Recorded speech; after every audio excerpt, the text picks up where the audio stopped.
Rolling.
Those.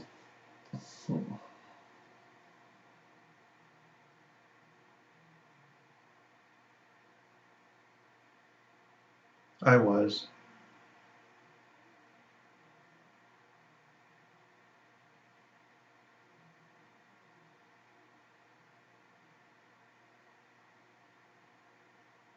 Yeah, I heard him.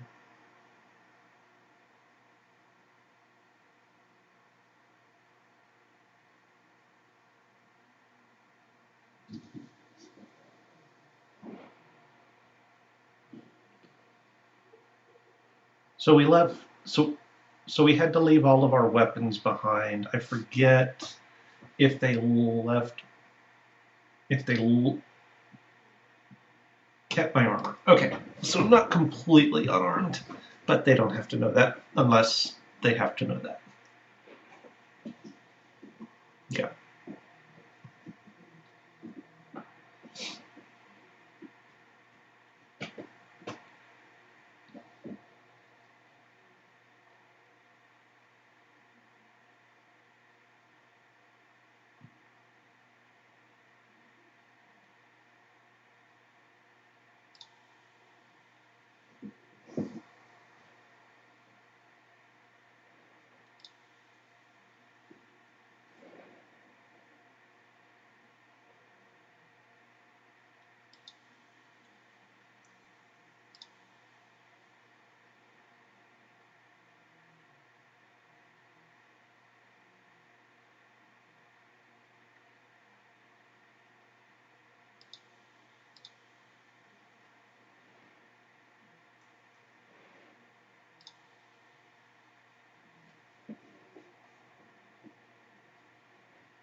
So I will actually sort of, as she's speaking, I'm going to make sure that I'm in a spot where I can be like sort of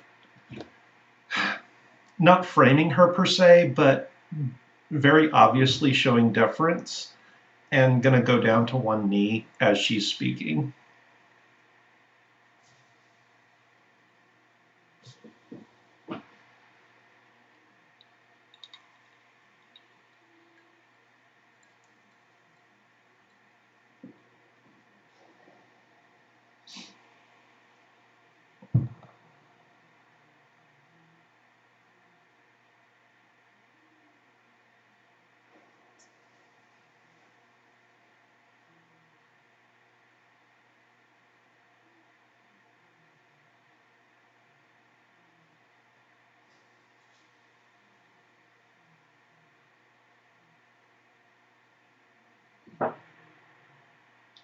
Okay. I'll tell you what. Let's break out the new Braden dice.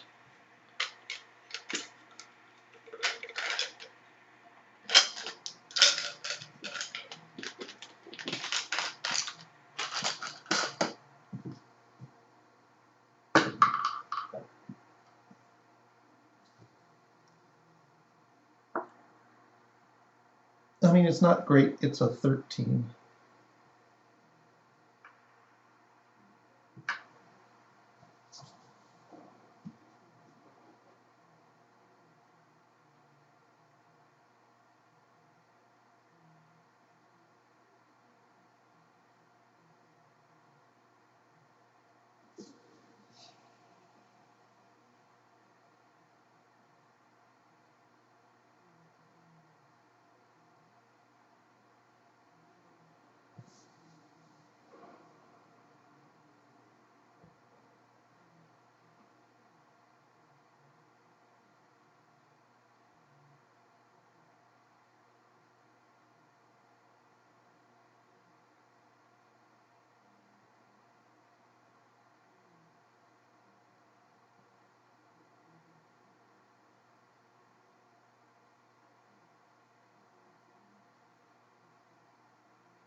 Um, Tea would I be lovely. Thank you.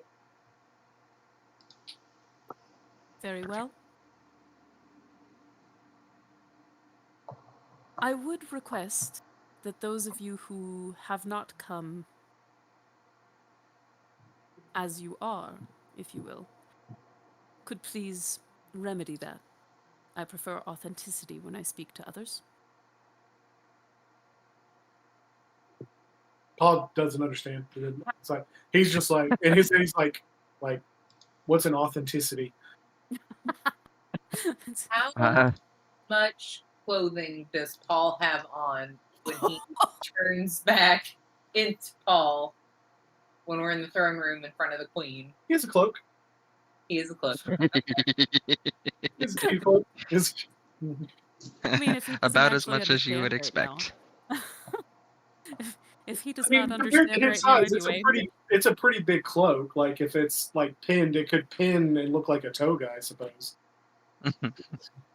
I'll leave that up to Paul as to how that goes. I mean, Paul doesn't have a pin to pin it, but I'm Sure. just saying it could be done. Eden will remember that he is not dressed as himself currently, and will drop the disguise self. Very well. It also would be worth you said to remind you that Eden has given away his bardic inspirations for sake of the negotiations. Good. Thank you for that. And would you all try to stay with them for the negotiations, or wait elsewhere? Paul's going to do whatever the group tells him that he should do.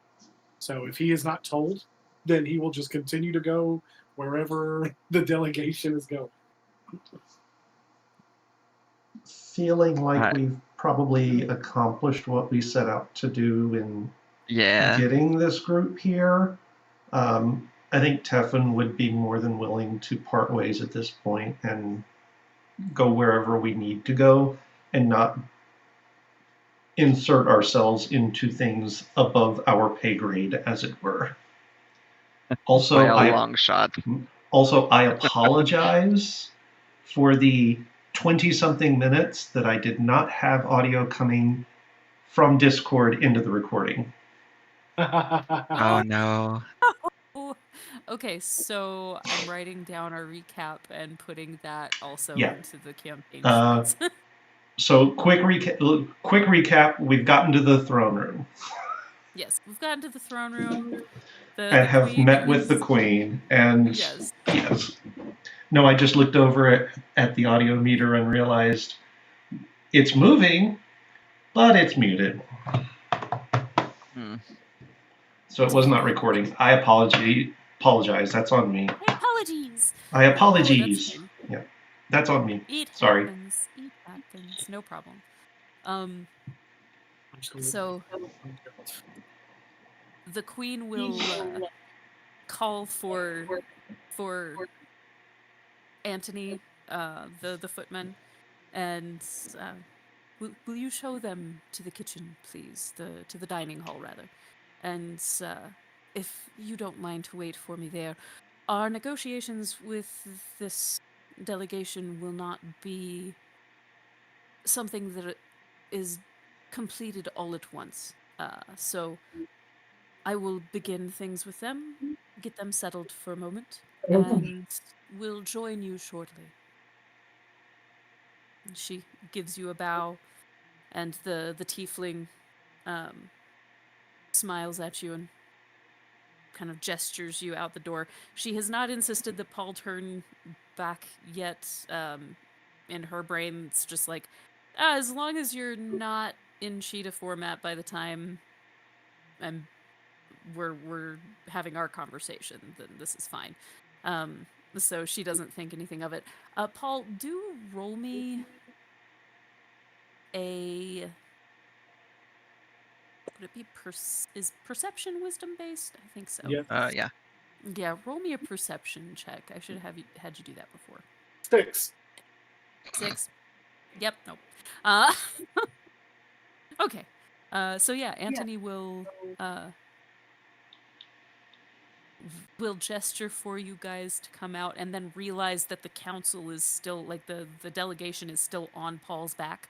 And Callan, and the fellow that you had met up with, who was trying to chase after Pyron, just rounds a corner out of nowhere. And as soon as he sees you, goes, "Shit!" uh, Hey. I, and Anthony looks taken aback by this too. I, w- yes. Anthony points down at the delegation, like, could you take them into the Queen's drawing room for me?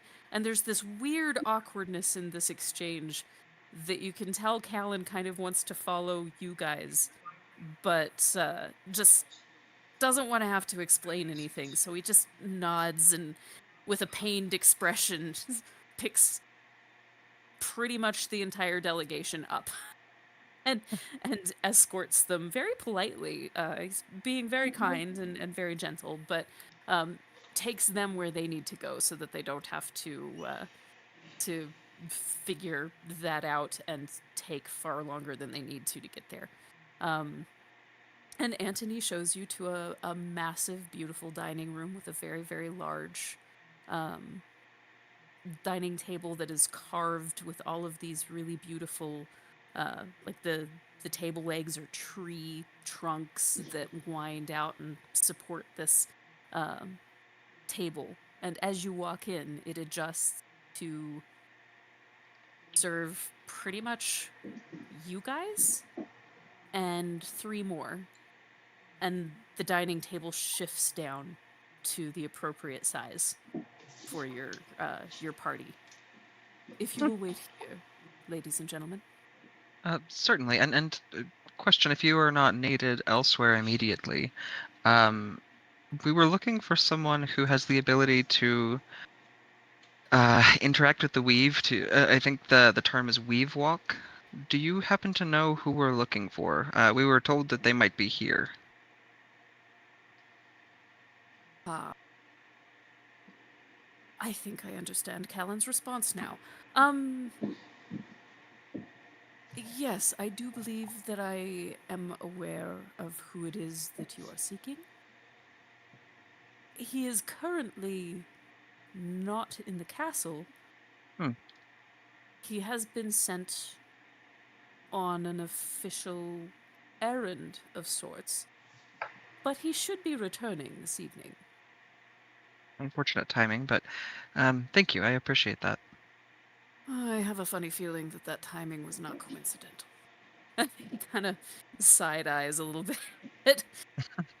Am I missing something? If I'm being completely honest, it's not my I place to appreciate say. it if you would. Uh, the fellow who is currently escorting the delegation would be his husband. And I have a funny feeling that his husband might have been the one who sent him on the royal errand. Perhaps so that he wouldn't be here when you arrived to make this request. That seems unfortunate. I'm sure that there will be further explanation later.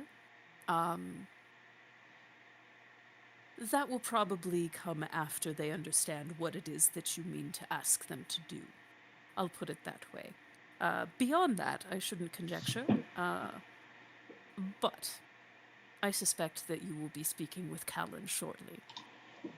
He gives a little bow and a nod and steps out. Oh, and if you don't mind, to have your friend transform again from this? He kind of Oh. gestures. I think the Queen would appreciate it. We can do that. Paul, can you not be a cheetah? Poof, not a cheetah. Naked Perfect. gnome in a cloak. With a battle axe and hand axes and a sword. Huh. Would you like... Would you like a set of clothing? For what? Sure, okay. Is it free? If not, we can Yes. certainly pay for it. I am certain we can arrange something. Okay. I will return very shortly. Meanwhile, That's also going to be Kellen's problem. meanwhile, Yep.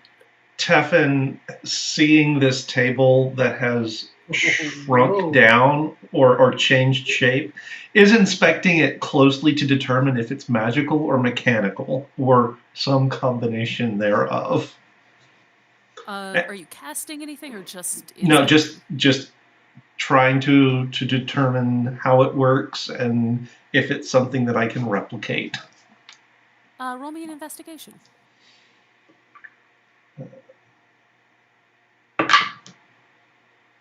15. Okay. You're not exactly sure of the mechanism with the 15 of like how it happens, but you can at least glean that there is a feature to this room that effectively can automatically cast enlarge or reduce to this table Okay, based upon what it senses is needed. gotcha. Okay. You're not sure that it's only extending to the table, but you can definitely tell that it is extending to the table and that it is a feature of the room. So, Interesting. Definitely taking yeah. notes. Indeed. And ignoring all of the other brouhaha going on in the room. That's fair. Yeah, that's reasonable. While you wait for other people to acknowledge you, is there anything anybody else is checking out or looking at? Is there Saying food on the table or drink? not yet, but you do hear from behind the door that there is someone in the kitchen actively. There's kind of like there's a door from the great hall that you entered in through to the dining hall, and then there's a door on the other side that leads directly into the kitchens. So How is there a strong smell coming from the kitchen? there actually would be at this point in time, yeah. I'm gonna start meandering towards that smell. Okay. Are you going out of the room for this? If the smell takes me out of the room, yeah. Yeah, okay. So as you go through the door, there's like a little kind of accessory chamber there that has all of these different um, kind of orbs lined up around the wall, and you can see different areas of the castle in these orbs, like crystal balls. Think a security cam hub.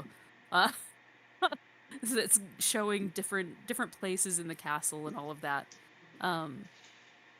And going through the next door in this little cubby hole of a room, there is a massive kitchen where there's the very, very strong smell of roasting vegetables and some kind of meat. There is a very pale Renethri woman. She looks albino. She has the same glistening eyes, but they are red. And everything about her looks just bleached white, who turns as you come in, and she hears you, and who are you? Hi, I'm Paul. I hello, Paul. My name is Demira. It is a pleasure to meet you. Likewise, I put my hand up to shake hers. Hi. Has anybody seen Paul? Where did Paul go? Are you the person who cooked the smell? This food smells really good. Yes, I am preparing dinner. Um, are you are Yes, are yes, you I'm all very, staying? very hungry. Yeah. Oh, oh, Can I have okay. some? I I, pull. sure. I go into my pouch, my gold pouch, and I don't actually know if I have any gold in there. I think you had. Oh wait, I don't know if it got to you. Oh no, I know that. I don't know because you put gold in my pouch. Oh yes, that's right. That's right. That's right. There is some in there. I grab a handful of gold coins. I don't count them because I can't count. And I put them in the palm of her hand and say, "Is this enough?" Oh, you don't you Oh, I if pull more gold coins out. I oh say, "How about this?" you, you can just have some. You are Yes. royal And then I guests. literally go towards that smell. Thank you. You're welcome. She'll pull down a plate for you. She'll leave the gold kind of stacked on the corner of the table. And How much gold do you want me to take off of my thing? um hold up for a minute. Like, she might convince you to give it back, in which case we won't bother with the math. Hold Um, on. but we'll see from there. Um, she'll pull down plate and a little serving space and pull up a stool for you to sit like at the prep table. Um, and she'll go over to the kind of roast that she's been rebasting. It's not done all the way through, but you like rare? Mm-hmm. Yep. Okay. And she'll cut you off a slab of meat and put some of the vegetables on and set it in front of you. Oh, okay. Okay. This How is uh okay. how good is this meal? It's really good. She's been trained by a very talented chef. Is this like probably one of the best meals Paul's ever eaten? Oh, probably. Uh, Paul is slowly, the more he's eating this meal, falling in love with this woman who can cook something this amazing. Yes. Make this happen. that's that's just so great. Um does he say anything to No, but her? he like begins to like actively blush as she gets when she's near him, and because like in Paul's mind, he's like, I've never met a woman like this before. This is the most amazing woman in the world. Noticing you turning red, Uh, she'll smile and say, "You do you need a cold water? Cold water? Are you too hot? It's hot in the Sure, kitchen. yep, mm. Oh, This is I'll the most get you some amazing thing I've cold water. ever eaten in my life. Oh, thank you. It's so really And good. You're pretty. oh, thank you. That's very kind of you. He just Um, like kind of goes back down really close to the bowl, and just like starts eating, and gets blushes even more. she'll go to retrieve him some water. The rest of you, as you're noticing that Paul has vanished, um, like there is a very roll me a perception check. He's probably gonna try and be sneaky. Oh, but he's gonna fail real bad. Perception. 10. 24. Okay. Uh, so Tavin, you don't notice, but Eden, you kind of you see you more hear it first. You probably wouldn't have noticed except for the sound of a hand on the other door um, before he started opening it very slowly. But the kid is like sneaking in to the room. Um, very, very quietly trying to not disturb you, but like wide eyes, just kind of looking to see who, I don't know, trying to glean more about what's happening here. So you see the kids sneak back in. Okay.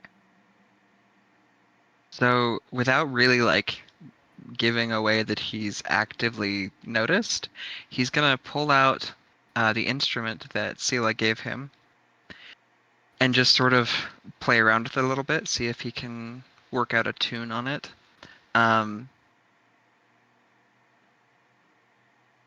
If he cannot, then he will just gesture for the kid to come help. Okay, roll me a. Let's see, he doesn't know this instrument yet. Because he hasn't really taken the time to practice this just yet, right? Mm-mm. Yeah. Roll me a. First off, an intelligence check. Let's see. What would be the best intelligence for that? History wouldn't really apply.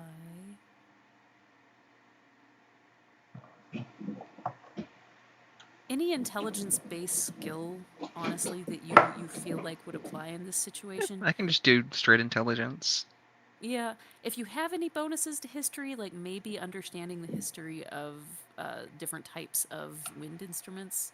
Nah. So if I do history, then it would be an extra +1 from the bard thing, but I don't know that that really makes sense for Yeah. Eden specifically. So I'll just a +1 makes an 8. Oh. Okay. So, I would like for you to make a performance check at disadvantage, and then Disadvantage. -6. Okay, so 30 and 28. So 28 Are and you then serious? -6 is 22. I almost did a -10, and I was like, that's too much. Nope. I mean, When you're a Like, skill monkey, you are Yep. still monkey. That's the point of well, bard. and specifically like if you get into because that's what he's focused on is performance. So not only skill monkey, but like that is where his focus is. Okay, so you managed to figure it out.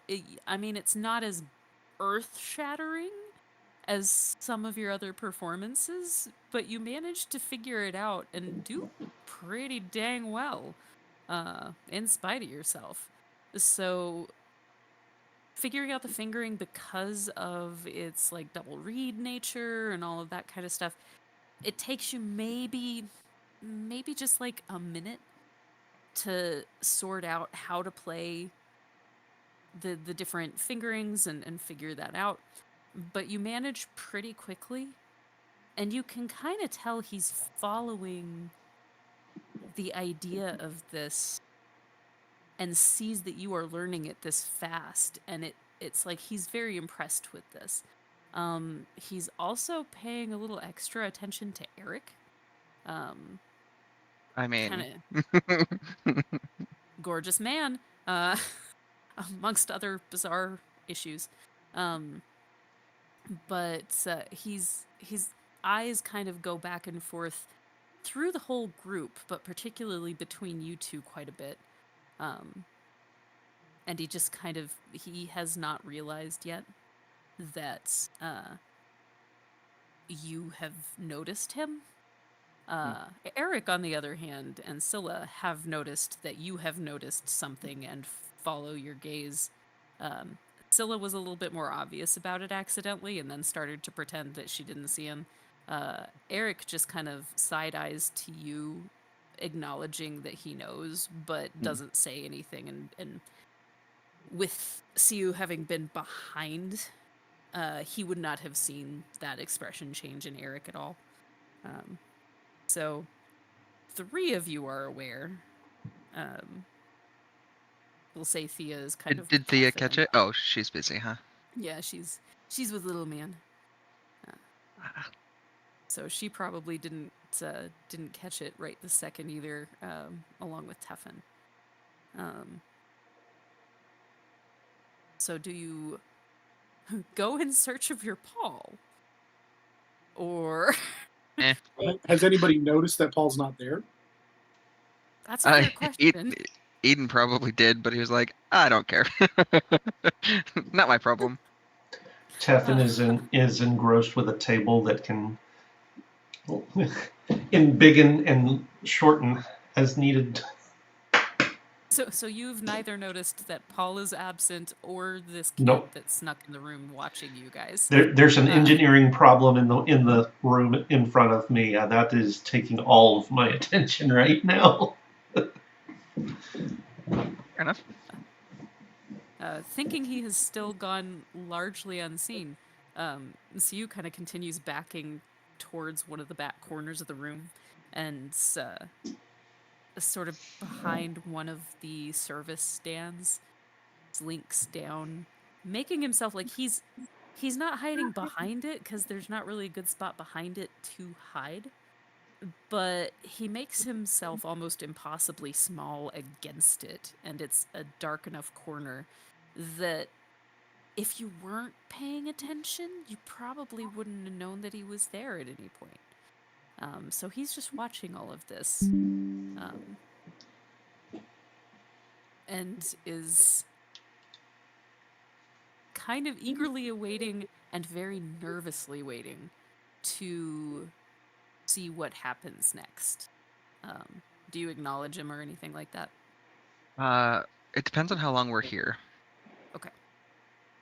Because if we're here more than like 5 minutes, he'll be like, okay, this isn't worth your time. Get out of hiding because you're gonna cramp up.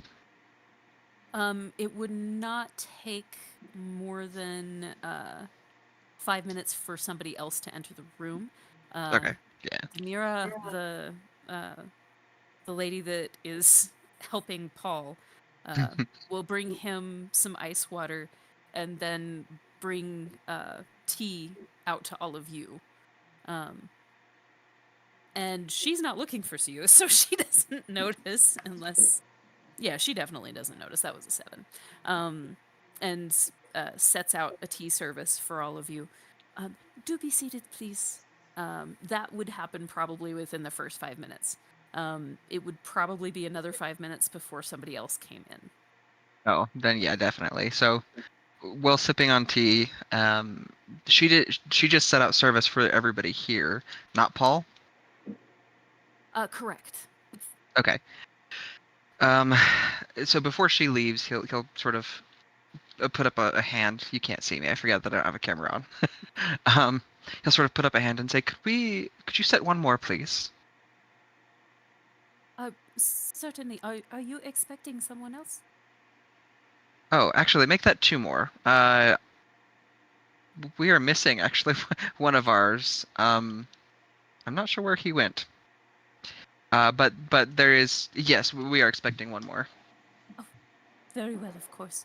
The one you're missing, very short and hungry. That accurately describes him, yeah. He is in the kitchen. Okay, that should be no surprise. Thank you, I appreciate that. Of course. Would you like me to send him out? He's actually probably less likely to do harm in there.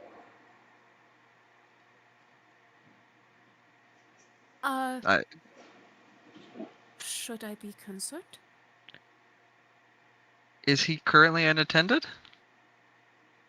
Yes. Nah, it's probably fine.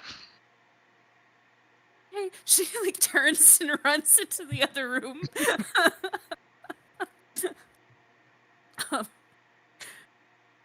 With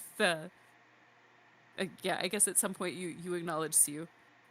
Yeah. As soon as there's a place sitting for him, he'll just sort of wave him over. Oh, thank you. And he'll sit down and just kind of like almost folding into himself. He looks really uncomfortable. I'm sorry. I did not mean to. Well, that's a lie. I didn't mean to spy. Oh, is that what you were doing? Maybe not. Well, what did you glean? Well, I know that you are looking for a weave walker, and Mm-hmm. I could do that if you wanted. Oh, are you? Wait, so you're Callan's husband? You seem a little young. Oh no, uh, that is my uncle. Oh, I see. Um, well, hmm. I'm not sure that I would want to put someone so young into the potential danger that we are looking at. Not sure that you want to put someone so old into the potential danger that you are looking at either. That's true. I mean, if I had my druthers, nobody would be dealing with it. But as things stand, here we are. Or sit, I suppose. You would not reconsider? I didn't say that. But we are as of yet unacquainted. He'll extend his hand, and he's like, I'm Sue. Um, I will acquaint myself with you as you see fit. What do you wish to know? You seem very eager. I am Eden. And we are looking for Cochet the Deathless. Mm-hmm. He does not look surprised by this at all and does not ask you who Cochet is. Great.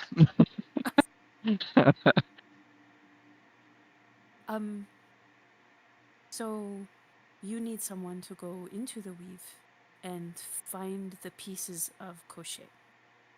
Correct. Mm-hmm. You were also very well informed. Mm-hmm. Hmm. I have good sources of information. But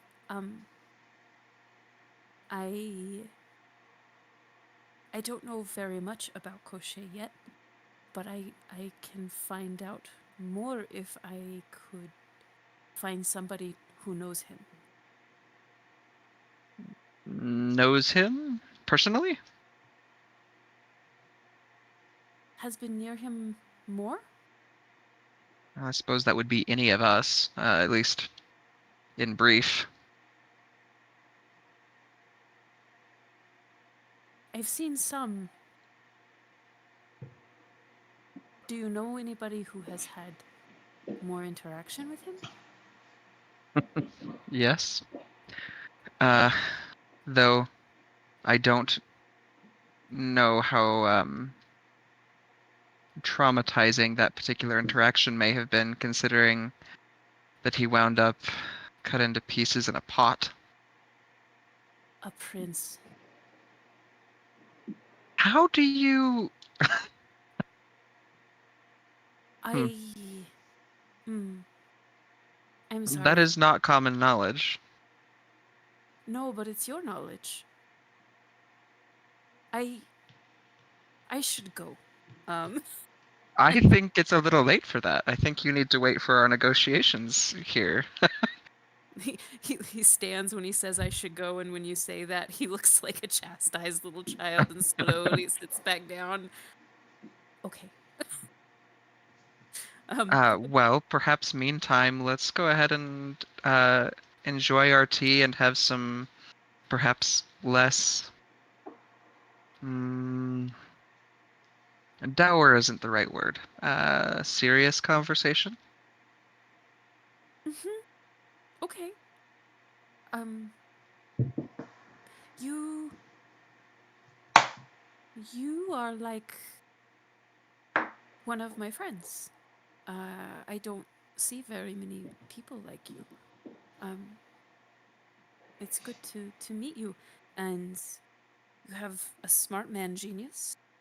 And he kind of points uh to Teffin. Like, it's an enchantment. I can show you more. There's a lot of enchantments here.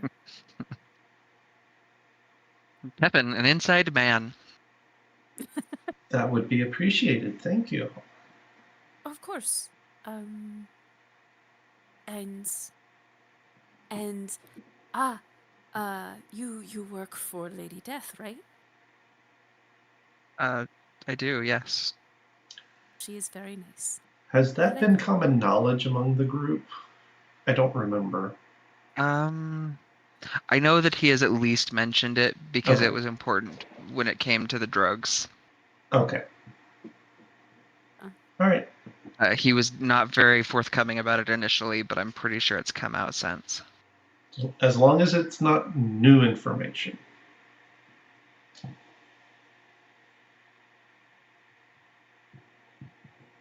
And you're he'll point to Thea.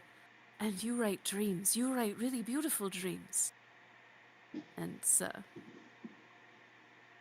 kind of sit back, kind of waiting for somebody else to cue Well, anything. I mean, if you want to discuss the enchantments, I can just I'll play some music. Do you have anything in particular you enjoy? Ooh, um, I really like the music that they play in the taverns, the dancing music. I like to dance. I'm sure I can come up with something. That you play very well. That's wonderful. Thank you. Hmm? And Eden will just settle in and sort of pluck out a few strings initially, and then he'll come up with something dancey. Um, and see you like tapping his little Renethri feet back and forth and whatnot will kind of kneel where Teffin is talking about the or where he is examining the table and start to list the different enchantments that have been put into this room to lead to this chain of events, like uh, an identifying door that can sense like people in their sizes respectively as they come into the room. Um, and with that, like it's kind of strange because the way that they have put it up uh, almost acts like a synapse fire in the brain, where there's a stimulus of the number of people that walk through a doorway, and that is instantaneously like triggering this other sequence of spells that will then almost like a I'm trying to remember what the specific spell is, but once that happens, a trigger word happens that is inaudible to most. The trigger word will create, it has like a scope of different responses. And based upon that response, Okay. the table is told how far it has to enlarge or reduce. Um, Keith, I have a document for you if you would like. um, so yeah, he'll kind of explain this as it goes. Um, Paul, Demira comes back in and checks in on you. Your friends were looking for you. They were missing you. Um, well, actually, but if you're still hungry, I can like remembering. Oh wait, they said that he could do less damage here. Like, if you're still hungry, there's more that I can offer. Yes, please. Um, did I have other things that you can try that I've been working to refine my recipes on if you would like to test them. Yes, please. This one is a dessert, and she'll go over uh to a kind of bread box looking thing and open up, and there's this pastry that looks like an opening flower that then has like series of petals lined in it, and like each series of petals has like a different kind of fruit custard in between it. So it looks like this blooming flower, but each layer, like the petals are almost acting like the artichoke leaves if you were to dip artichokes. Um, each layer has its own custard in between it. They're all designed to complement each other. Try this. Tell me what you think, if there are things that I need to adjust. Because he's not used to eating delicate foods. How big is the pastry? Like, Probably like good handful. It's not huge, but like it would sit into your like your normal human hand and be a pretty good cupful. okay, so for a gnome, it's probably like a couple bites then. Yeah.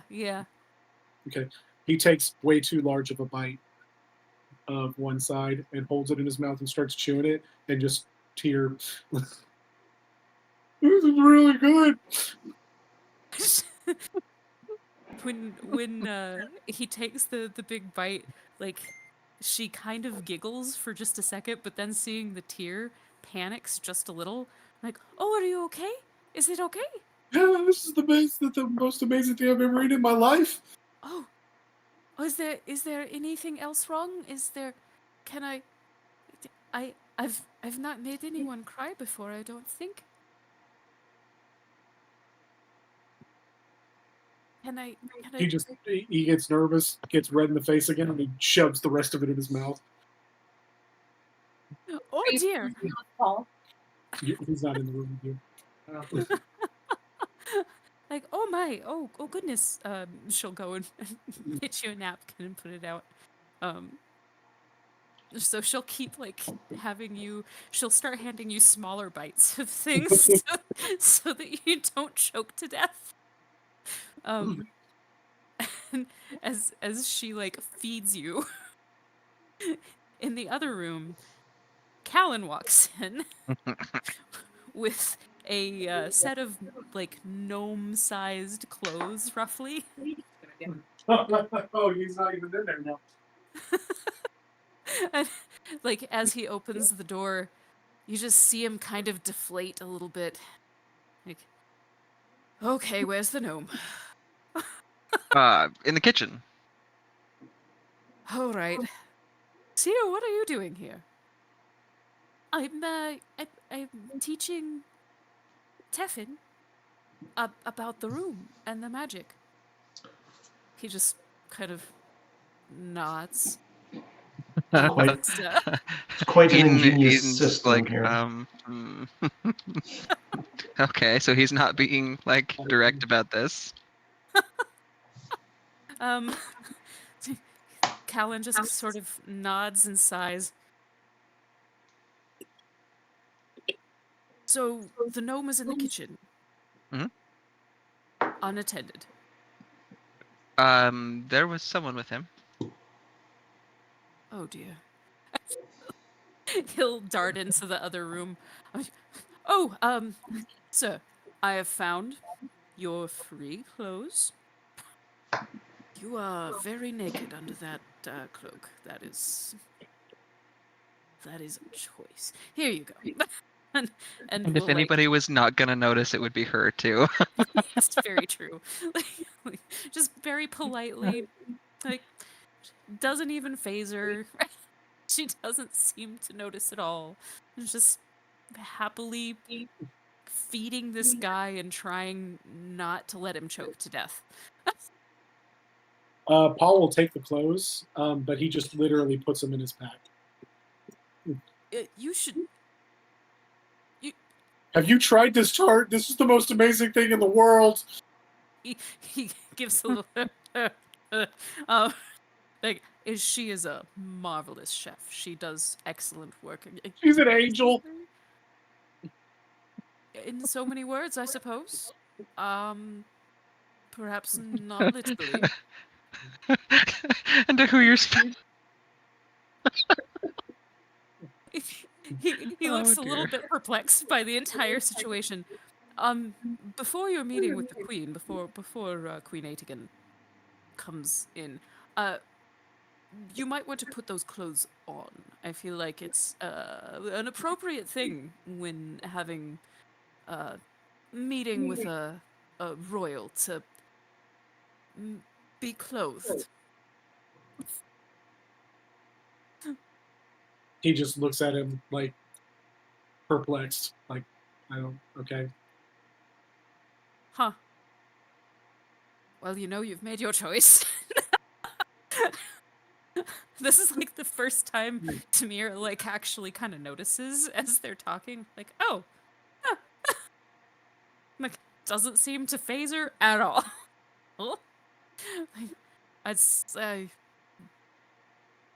I need to speak to your friends. If you need anything,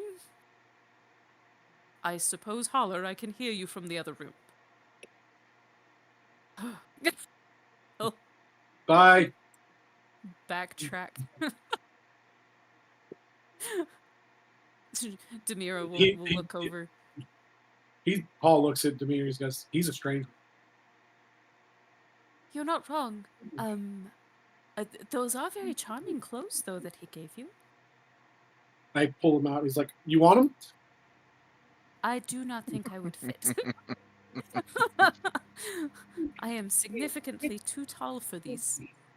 But thank you so much. You're very generous. Do you want Very taller kind. clothes? I can go ask him. They're free here. I see. We don't need to bother him with that right now. It's fine. Okay. He puts the clothes back in his bag. Love everything about this. Ah, chaos gremlins, all of you. So back in the other room, Callan kind of shuts the door and kind of puts himself against it for a moment. Okay. So I understand that the person we're looking for is your husband, and that's why you're upset.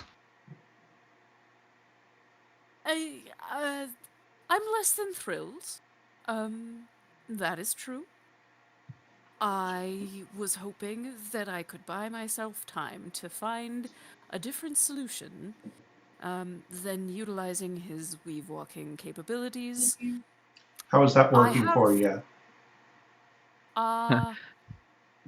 Well, unfortunately, hitting the ground running when I got back to help restore your friend has kept my capabilities to communicate with the outside world a bit limited because he's been feisty.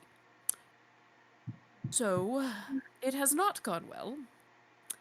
And here you are. Indeed. Well, we will definitely need to address that, but it does seem that this weave walking ability is not unique to your husband. It is very rare, but not completely unique.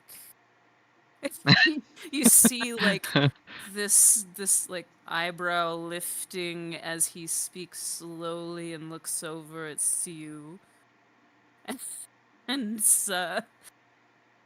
kind of looks back at you. What do you know? Well, we were offered help by young CU here. He said he is your nephew. I suspect that you would also be want to keep him out of our little problem here, but I don't see that we have many other options at the current juncture. You see, like, his skin beginning to turn bright red. He looks at Siu, and you can see, like, he's trying so hard to keep his cool. And he just... Absolutely not.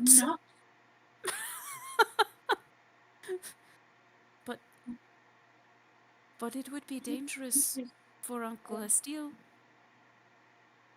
It would be dangerous for you.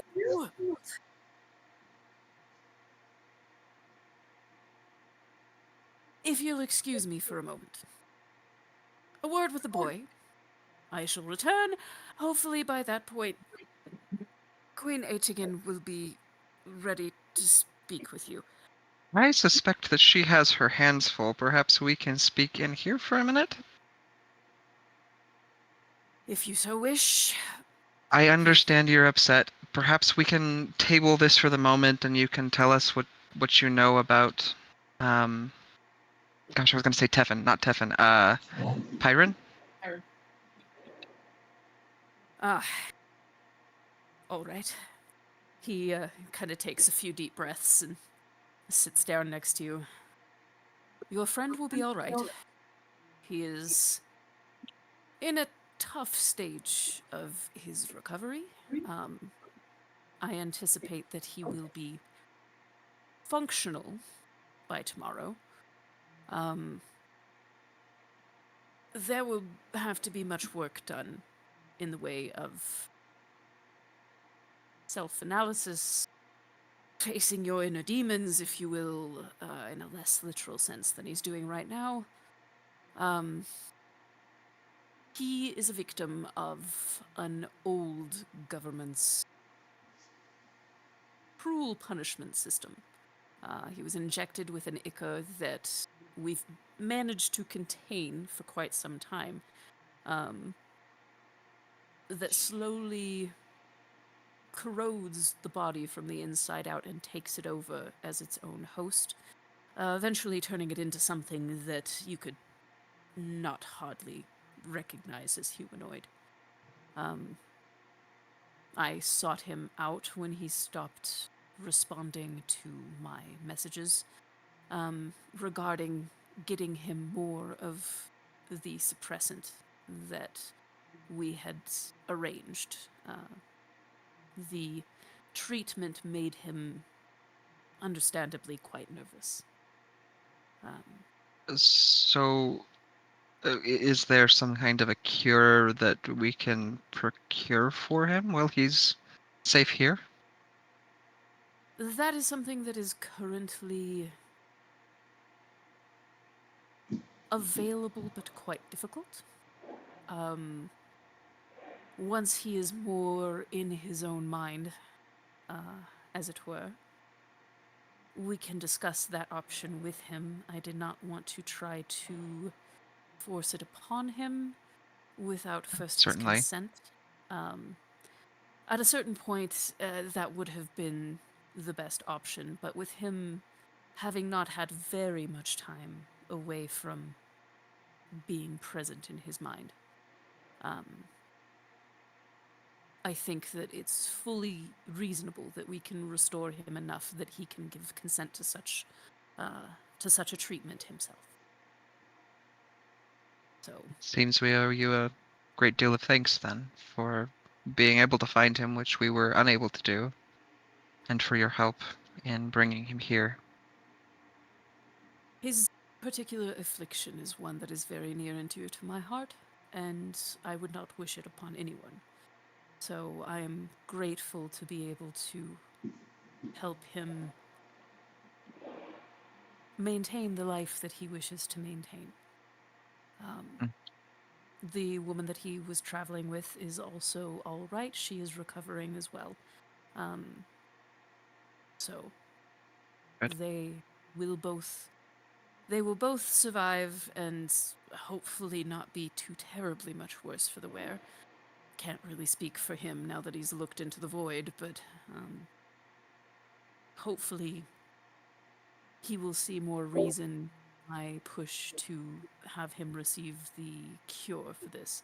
It is just a deeply uncomfortable process. More comfortable than it was when things were first being developed, but still a far cry from being ideal. Mm. So Are they here? they are. She is Arabella and Pyron, yeah. she is recovering in one of the guest suites. He is recovering safely in a containment unit. You could see him if you wish, but you must be escorted. He has jewelry that should allow us to communicate with him. But he was unresponsive through it previously. Do you think that would work now? Not with where he is. The jewelry itself would still probably function. We did. I was able to recover some personal effects. The clothing that he had was mostly lost to the elements and his odd growths associated with the condition, but yes, we were able to recover his jewelry, and it will function again once he is no longer in his containment. Well, thank you. And as I said, if you wish to see him, we will arrange that, and you can come to see him, so that he will know that you are ready and waiting for him to be restored. I have a quick Um, question. yeah, Trying yeah, to go ahead. remember everything that's going on in the game. What were we doing with Arabella? I know she was taken. We went to the house. Paul talked to the more mice people. And that's how we figured out that she was taken. But were we doing something with her? Oh, I think that that she was more of a stepping stone to try and find him. Okay. You don't. Though, though she would be a really good person to ask about a certain watch. That is true. That is true. I don't think. I don't think that you guys would know that. No. Although, Paul would have gotten it from her shop, so maybe he would think about that. I don't know if you guys know that he got that out of her shop, right? I don't think so. Okay.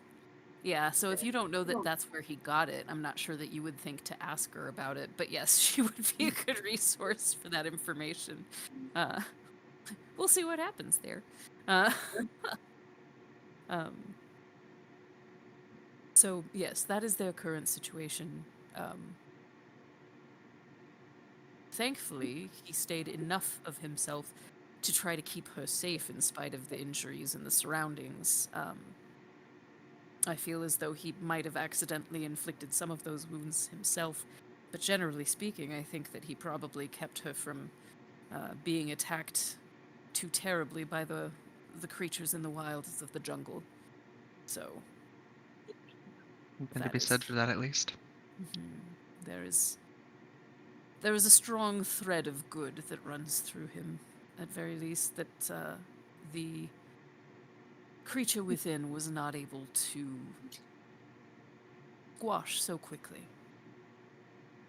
He slowly sips his tea, still trying to, you can kind of see, the redness starting to, calm down in his face a little bit. Do you have any other questions about your friend that I can answer? Wait, I have a letter for Arabella. Oh, do you? I do. I knew Oh, we that had might. something for her. Yeah. Okay. I do. From Kessa. Oh, that's Yes. right. I have a letter for her. Okay. So to Callan, I would say if there's a way that we could see Arabella, I have something for her. If she's able, if she's stable enough for a visit. Of course. And I have some healing I could offer her as well. Our healers have done the traditional healing. Right now, it's mainly exhaustion from leftover problems. She had to hold Mm. concentration to keep Hiron calm for a very long time and couldn't tend herself or sleep. So she is currently in a different state of recovery than needing traditional healing. But I thank you for your Mm. generous offers. Yes, we could possibly see her. I assume, since you are here now, he says, kind of begrudgingly, that you would be joining the castle for dinner. We don't have to if that is problematic. It's not. I'm. Don't judge the castle by my response. I'm just irritated. But you would be welcome. We are a hospitable place. To stay for dinner. That would be when I would wake her and bring her food anyway. So, if you would like, I will take you to see her after we sup. That would be great. Thank you. Very well then. I Speaking love of supper, he's irritated, and he hasn't really had that much time at all. yeah, he's irritated about the circumstance. He doesn't even know how irritated he should be with Paul yet. um, he will say, speaking of supper, how much can your gnome friend eat? We I have not found that limit. yeah, he despite his size, he packs away a fair bit. Hmm.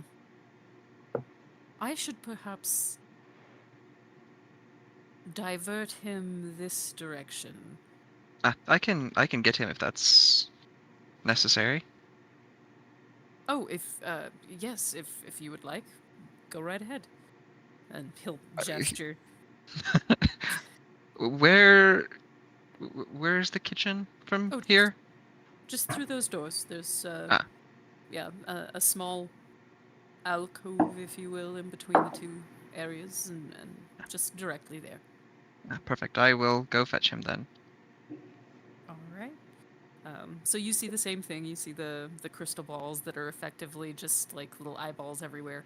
Um, and yeah, you walk in to see this albino Renethri, um, like feeding Paul, like a couple of bites at a time, so that he doesn't stuff an entire like entree into his mouth and choke himself to death.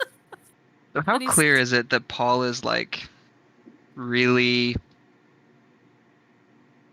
off for Paul? I don't know, Paul, how obvious is it that you're really off?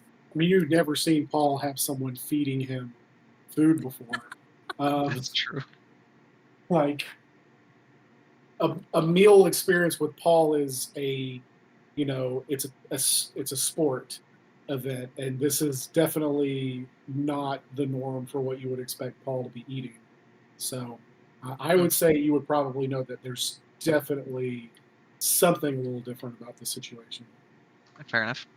But we're also like in a castle, which is not something we've. Well, no, I guess we have been in several castles, but Of um, sorts. hmm. Paul, Yeah, would you join us, please? Apparently, some of the staff has been concerned. about what? About us not being together. It makes us hard to watch. Can't bring my friend. You want to come with me? Can we bring my friend? Miss, do you want to join us? I can, if you wish. I mean, would you like some tea? Come sit and have conversation? I do enjoy tea and conversation.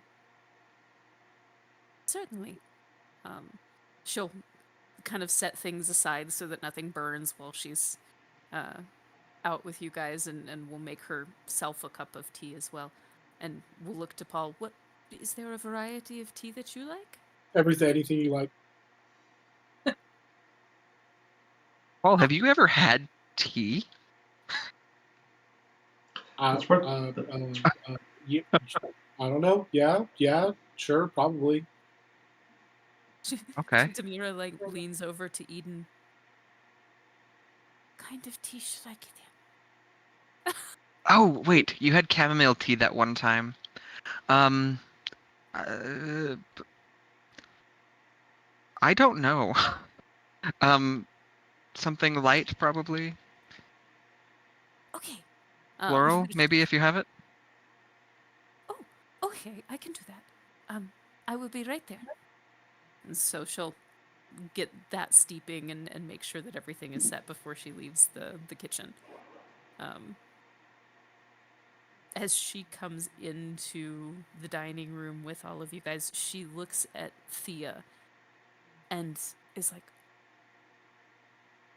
"You, oh, And it kind of fades back into herself. You are the first person that looks like you do that she has ever seen. And so she's fascinated by your appearance because she also has kind of an uncommon, a very uncommon appearance. Right, because you're like Drow, yeah? Yeah. Yeah. And she's like albino, like white. Yeah. Yeah. You guys are like a whole yin yang thing here. Yeah. So she kind of like, I don't know, how do you say pleasantly bristles? She's like, oh. And Interesting. sits nearby to you. Eden, roll me a perception check. Probably not something anybody would notice until they came out of the room and back in and had a occasion to kind of look at the room broadly. I rolled a natural 1 for 7. Never mind, you don't see it. You see if Demir notices. Oh, that's pretty good. I love that Callan hasn't noticed this yet. But like, Demira starts looking back and forth between Callan and Eric curiously. um, but yeah, you all sit down. Demira will, like, she's starting to catch on a little bit, but also doesn't really know how she's supposed to handle the situation with Paul, but she will sit next to him intentionally. Brave soul. Paul does not drink his tea once he tastes it, and it's like that's not something Paul's really into. What kind of tea was it? What kind of tea was it? What did you say? What kind of tea was Oh, it that no. Eden. Oh, it was some. I think Eden said something Whirl. floral because he don't like. Eden Whirl. doesn't have any idea what Paul would drink as far as tea goes. I thought you said whirl, and I was like, Ooh, we'll make up a plant name, sure. But yeah, it'll be kind of something a little flowery, probably has a hint of rose and violet, sort of a flavor to it with some lemon. Okay. He just like holds it and just keeps it close, and he's just like all embarrassed and shy, and just kind of like looking at the Renethri without like trying to pretend to not be staring, but clearly to everybody staring. That's awesome. That's interesting. fabulous. Paul, did you find the kitchens interesting? Yeah, very interesting. Anything you'd like to share? I open my cloak and I pull out the clothes that I was given. You can have these. Why don't you put those on? Because the queen's going to be coming in. Actually, Paul, would you please put those on? Apparently the queen prefers people to wear extra clothes. Well, that seems like a lot extra, but okay. Yeah, I know. You can see like Demira like processing all of these things, going like, I see what they're doing. Okay. And We got a pair of pants on them. It's the small victories. Yeah. Siu kind of Baby giggles steps. to, like, when Paul re-enters the room, Siu kind of like and then composes himself. And he's still a 15-year-old boy. Naked gnome, it's gonna be funny. Sure. Oh yeah. Take the naked gnome away, reintroduce him, it's gonna be funny again.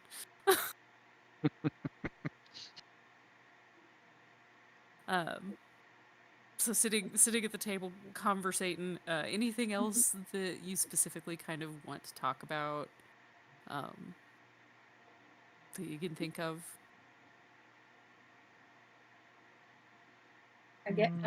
I was kind of listening in while I was getting the baby to sleep. I know we talked to the nephew.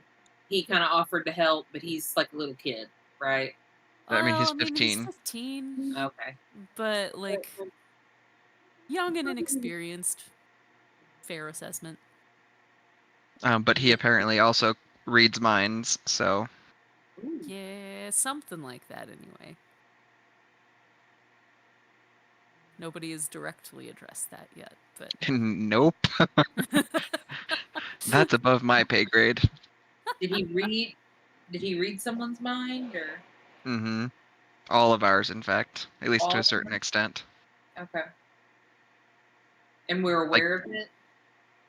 I mean, to you specifically, he said like, "Oh, and you work for Dream. You write beautiful dreams." Okay. So like, knows stuff that he otherwise probably should not. So Gotcha. Okay. yeah. I just would have, because I can speak telepathically, so I just would have responded to him like, Oh, yeah. What would you have said? Because that did not happen that long ago. So "Gotcha." Get the hell out of my mind. I mean, I can't read thoughts. I can just speak telepathically. So I would just say, I do work for Dream. Who do you work for? oh, um, I do not have a patron.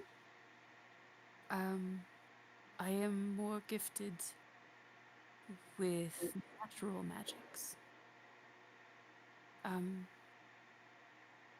but I have other skills that I am unique in, like this one.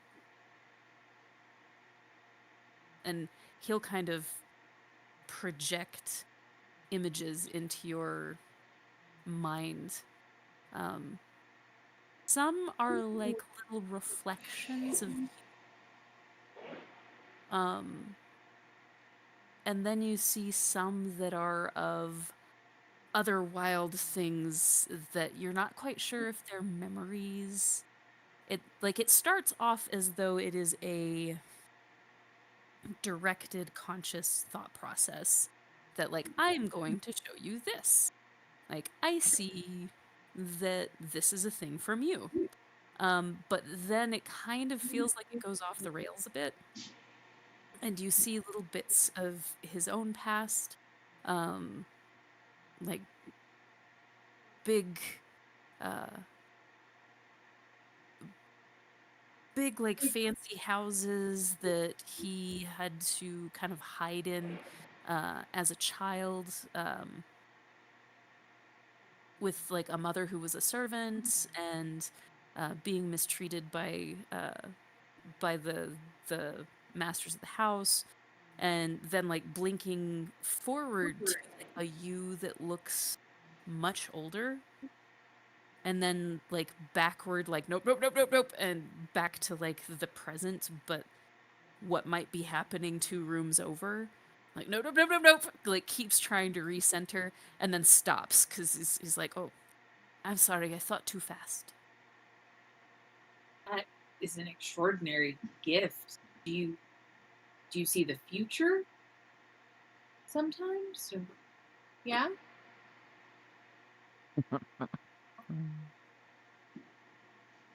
That's that's amazing. How long have you been having these visions? Since I think I got hints when I was younger, so for always. But I think I started having much more when I was somewhere like 10. And I am getting better at it, but I am still. I It's imagine. very much a feeling more than it is an actual gesture. And the rest of you guys, like, they're just locked eyes. Thea, something that would be worth just a remembering, and Arabella was a fortune teller. The first time we met her was on the airship. So you would know that she is specifically a fortune teller who does like future tellings, and she is now in the castle. So just a reminder. Yeah, no, I totally forgot that. Okay. Um, yeah, I guess I would just say to him, I won't say anything to anyone, but be careful. That's a very powerful gift, and there's a lot of people that could try to use that for evil. Hmm. Could we talk more about that later? Ooh. Thank you. Mhm. And like, so Also, you guys have young just one with a crush. Was a 15-year-old boy. Maybe the 15-year-old boy's got a crush Oh, on I you. guess that's fair. I was about to say I'm 209. you're 209. 209. I mean, let's be What's age but a number? Isn't it supposed to be like half your age plus 7 is within your dateable range? Right. Stephanie Meyer did weirder. I mean, You Yeah, but know, at Stephanie some Meyer point, is weirder. that gets a little weird. yeah, that gets pretty weird all the time. Like, there's not a situation where that's not weird. But also, yeah, I mean, a 15-year-old boy would totally be able to crush on somebody that's older than them. It would just be really weird if it was reciprocated. Yeah. Yep. but but yeah, so all of you guys just see this weird staring contest happening for a minute between Siu uh Hmm. real strange for a second. Yeah, and we have a Paul. Like, it's not that weird. that's fair. It's a very different kind of staring contest. Like, you're just waiting for the vacancy sign to shift to no vacancy for a second. That's um with that, like, realizing that it's kind of an awkward pause in the room, Siu will start telling Teffin about his friend Isanji, who is a really, really good artificer and is a masterful creator of mechanical things. Um, Definitely and somebody I can imagine Teffin wants to meet. absolutely, I absolutely. would be interested in meeting this person, certainly. He comes back frequently to visit. Um, Anthony is kind of his adopted son. He made his legs. Oh, well, Isanji made Anthony's legs. That became a strange sentence. Yes, okay. he made Anthony's legs. Well, if we are still here when he shows up, I would like to meet him and speak with him and talk trade, I believe, is the I, phrase. we can do that, can't we? And he looks over at Callan. Yes, we can make that introduction. That would be completely appropriate, especially given some of the things that I've seen from your strange group. Ah, can I answer any other questions while we wait? Well, perhaps you could tell us more specifically, and perhaps with the help of young Siu here, what it is you are worried about in regards to this weave walking. It's not something we know much about, but it was just an option for something that is very. You know what we're doing, yes? I forget. Trying to remember. Yes, because he was there for the pickled prince part. Right. The pickled. I mean, The name of a pub. Pickled prince. It really is.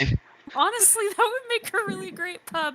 Now somewhere in Emerald City, like somebody who ooh. works at the wall has just decided that that's the best name ever, and they're gonna try and open a place called the Pickled Prince. Uh, Getting a business license for that would be interesting. yes, it would. Um, he sighs and kind of pushes his hair back. So you're unfamiliar with the idea of weave walking, mostly. Yes. In order to walk the weave, someone has to have such a strong connection to the fiber of magic that they can exit their bodies, leaving their bodies alive, but without their souls. So just enough energy to continue letting their living processes function. While, for all intents and purposes, everything else about their soul and spirit enters the fabric of the weave itself and follows the strands where it is that they are looking to go. This takes somebody with an immense capacity to assess the world around them by its innate magic and look past everything material. That is not a normal condition for people to be able to have, nor is it a healthy condition for a body to be able to maintain. There can be great damage done to a creature's soul if it is in the weave, with or without a body. If you have capacity to be bound to your body, of course you are aware that great damage can be done to your body. And when your body is damaged, the other things become more vulnerable. But when a soul is damaged without a body, that becomes much more difficult to repair, even once they are returned to their vessel, as it were. My husband has done this before, honestly, on many occasions. I grow very nervous when it comes to something of this magnitude, as I very nearly lost him the last time he had to walk the weave for the purposes of countering an adversary, a particular powerful adversary that also had that talent. I suspect that your crochet is either at the same level or greater than the last adversary he had to face there. And I I would mean, prefer to keep him safe. it would be my desire that he not face Kosher. We are looking for pieces that Kosher has scattered, not for Kosher himself. We actually suspect we know generally where he may be currently, but we cannot stop him with the way things are currently. Aren't we trying to find some witches? We did send out, so when we were in Emerald City, we did That's send right. out messages to, That's right. yeah, to several, but we had only heard back from one of them, and I forget. I think they were out of contact for quite a while. I will be completely honest, as a DM, I have forgotten about that and am just now remembering the messages to wizards. I do remember that there was one that was absent and returning, and I think you guys left before he actually had a chance to return. Yep. That would have been the actual wizard in Emerald City. Did you send them messages via Pixie? I think Mhm. we did. Okay. Trying to remember how long ago that was. It was back in January. I got the notes for it. Okay.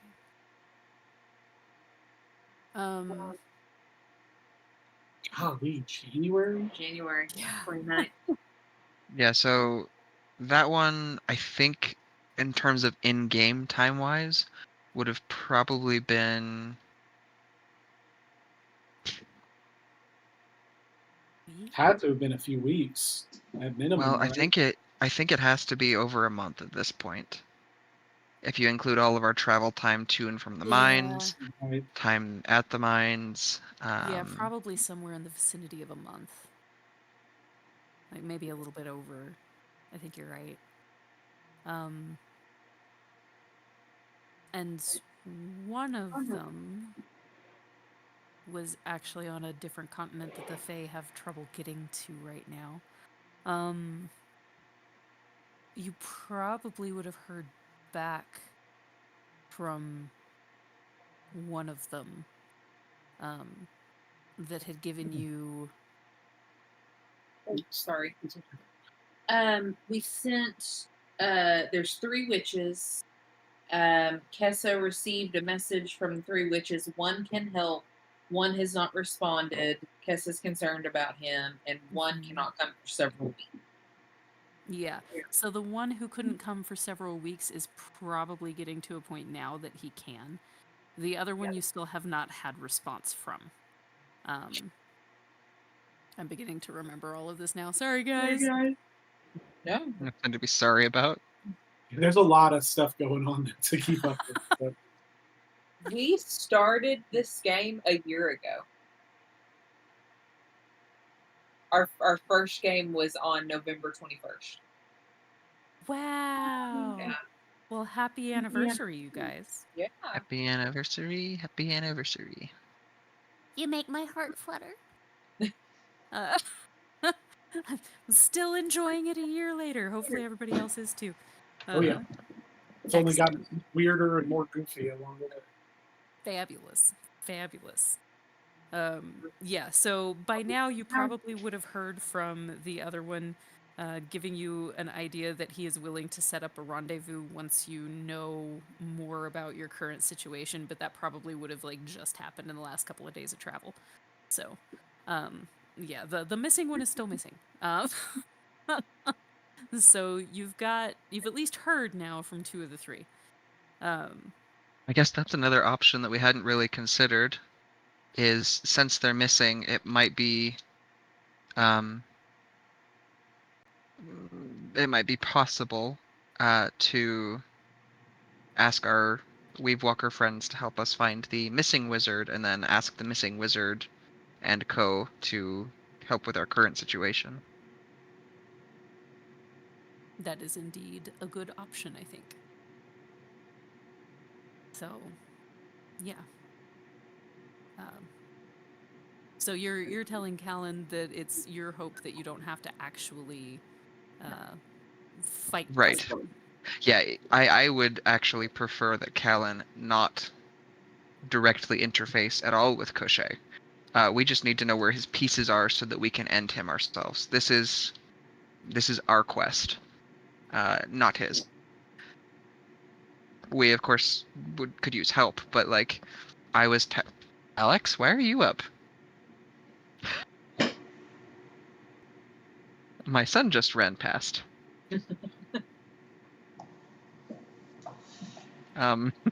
Doorknobs mean nothing. Hi, buddy. Do you want to say hi? Say hi. Okay, I'll give you a hug, and then you got to go back to bed, okay? I love you. Aunt Danny says love you. Mwah.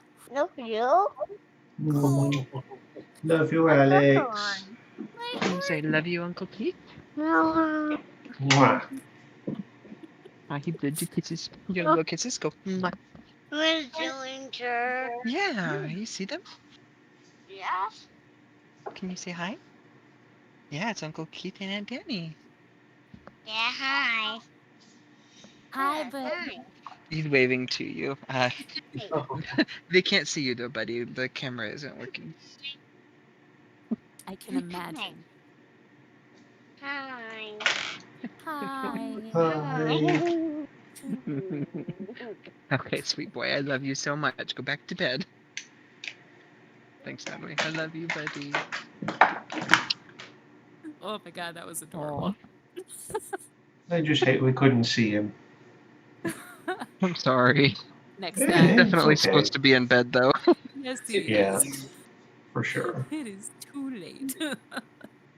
Oh, my baby's a baby, but I also can't do stuff like that. Yeah, it's Yeah. so hard. Like, they're so adorable when they're so small that they're not verbal, but also that was freaking adorable. It was so cute. And it will be really sad when it is always sad, I guess, when things change. Today my brother came over and he has been Uncle Day Day forever. But today Alex said it's David. So Oh, Oh. it's a good thing, but it's always hard when there's change. I'm sure you guys will get that too. We're starting to feel it on some things already. Yeah. Man. They're such sweeties, though. And I get to snuggle yours if we get to, like, actually line up our stars right. Actually We'll, meet him in person. That'd be we'll awesome. definitely do our best to make that work.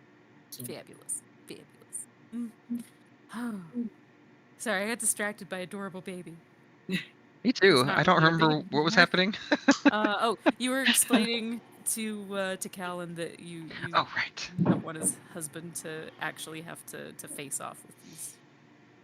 Yeah, this I mean, if frankly, I don't know what he will have access to, but even an idea of where we need to be going to find these pieces of crochet would be more information than we currently have. So yes, I don't expect him to. This is our fight and our problem, not his. We just need direction. For me at least, I've been sent by Death specifically to stop him. For the others, I don't actually know. I think we're just kind of righting a wrong. I mean, they were originally told that they could not leave until they fixed the problem, but we've since found out that that's not the case. Onward and all that jazz. And all that jazz, indeed. I see.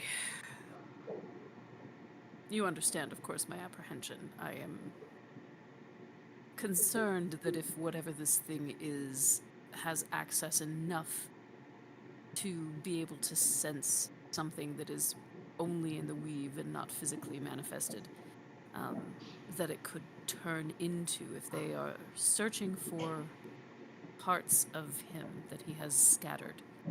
If there is an awareness attached to those parts, it could still be very dangerous. But I also know my husband, and I know that he will say yes to this. And that it's the right thing to do. It's like very, very bitter about it. I was just mean, hoping that I would have a better option that seemed less. if he could teach one of us to do what he does, at least well enough to find these things, then that would work as well for us, I suppose. Hmm. Weave walking is a skill that takes years of practice to even establish the basics of. He'll like kind of stare down, see you, like, and even more so to become incredibly skilled with it, to be able to follow the threads. He'll return his attention to you. If you imagine an athlete, it takes far more for a person to go from average, like a state of average ability at any given sport or really any endeavor, to a state of mastery than it does to take someone from having zero experience to average. Same can be said here. So, while some very rudimentary skills could be taught, I can't imagine that you would possibly be able to actually utilize those skills for anything meaningful for quite some time. And this is not a judgment of your skills and talents. It is a fact of the No. matter. It takes a long time to move from an apprentice to a master. Indeed. And with this particular skill set, there is also a certain amount of natural aptitude that has to be present to begin with. My nephew has that gift and has been honing it, but he is still far from being a master himself. I'll just kind of. So I won't see him put himself in danger's way. The errand that I sent the ambassador on should be resolved by the evening. I suspect that he'll be in late tonight. Ambassador? My husband. Oh, ambassador to. The Renethri people, specifically, he deals with them in their, I'll say, primary congregations in the Emerald City and in the Celestial Plains. He is instrumental to the developments of many of those communities and their functioning within the greater whole. He, along with his assistant. And so I might have manufactured some reasons that he needed to not be here. It was a bit of a knee-jerk response, I'm sorry. Nothing to be sorry about. Relationships are supposed to be built on honesty. Words of wisdom from Paul. Please tell me he actually says that. No, Paul's not listening. Paul's staring at the Renethri albino woman that's stolen his heart through his stomach. Just every once in a while, I just reach over and like push Paul's jaw back up. Every now and then she'll just kind of smile a little bit, like realizing more and more what's happening, and kind of and carry on sipping her tea and mostly pretending that she doesn't notice. But yeah. Yeah, Paul's an Amber. That's so delightful. I love that. Way to a man's heart, you know. It's true. It's true. As this conversation kind of comes to an end, or I guess unless you've got something else that you want to discuss with him.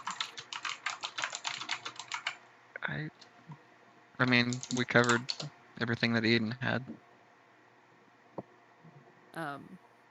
So yeah, Siu is listening raptly. He hardly speaks this entire time. Like once Thea and him have kind of like cut off their little telepathic communication. He is just paying very close attention to everyone in the room. And Thea, since you were discussing with him, you probably can pick up. Roll me an insight.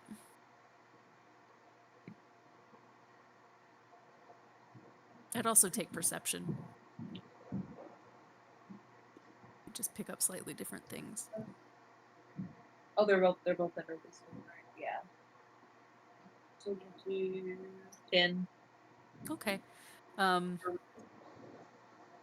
You might not necessarily be able to put together exactly what he's doing, but you can very much tell still that he is plugged into paying close attention to what's happening,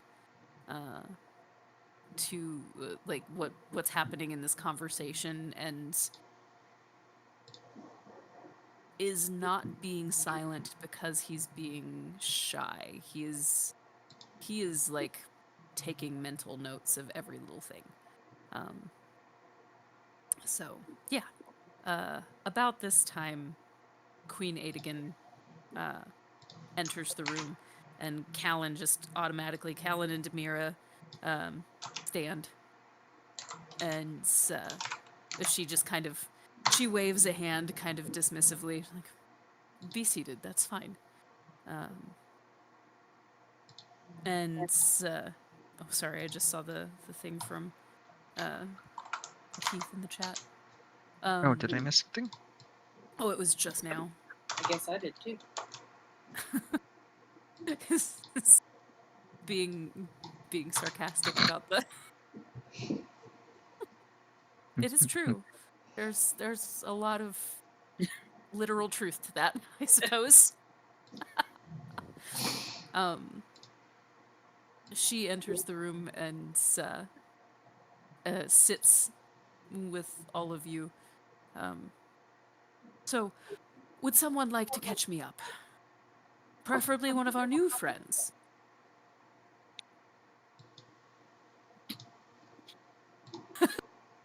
There's a lot.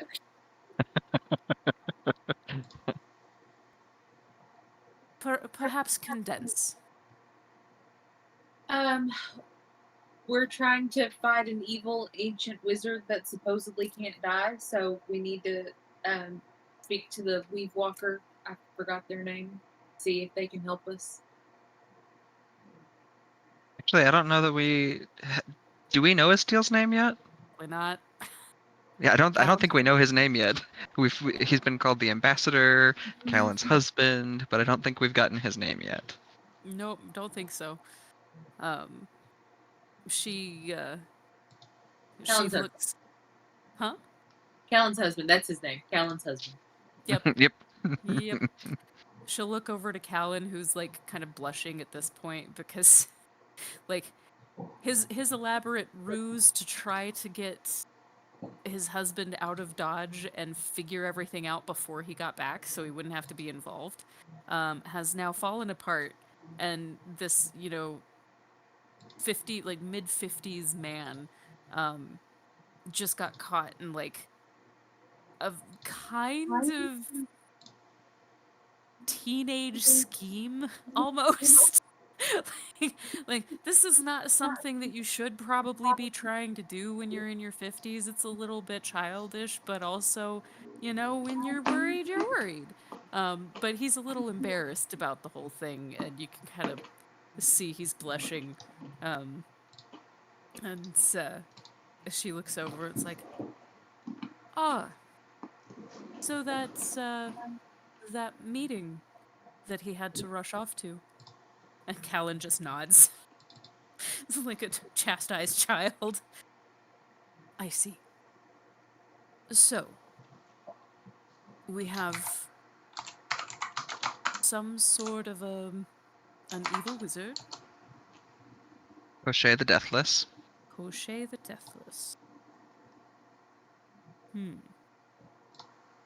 And your patron, of course, is not happy about that at all, I'm sure. No, the name sort of precludes her happiness. That does make sense. That tracks with my knowledge of her. So, beyond lending you the use, assuming, of course, that he agrees, Mm-hmm. of our resident weave walker, see you kind of puffs up, like, I reside here, I'm a weave walker. Doesn't actually say that. We, what might we be positioned to do to assist you? Is that something that you would know yet? Not that I am aware of.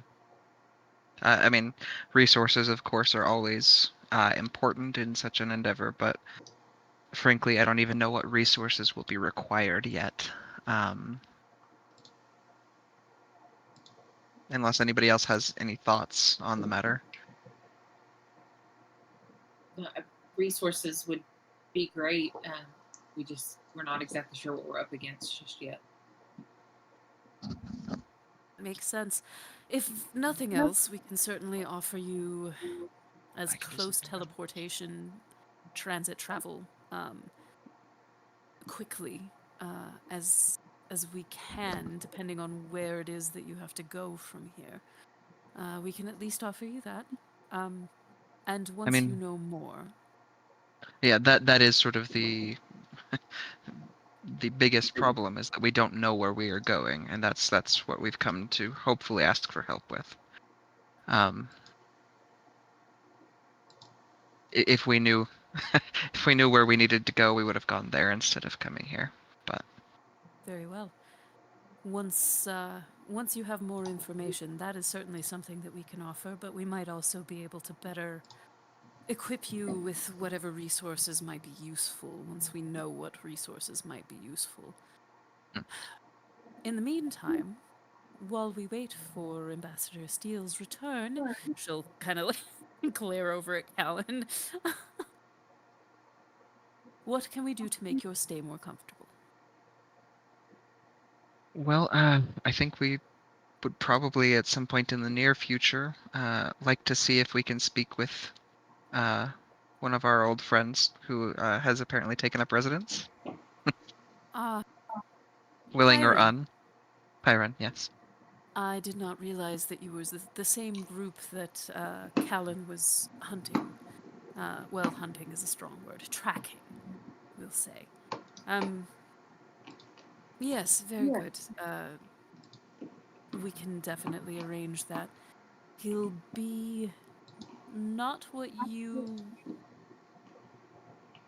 have been accustomed to just yet, so don't expect miracles there. Hopefully tomorrow he will be feeling more himself, but hopefully you will still be able to have something of a conversation with him this evening. I mean, even just seeing him and knowing he's all right would be a comfort, I think. Very good. Yes, we will arrange this.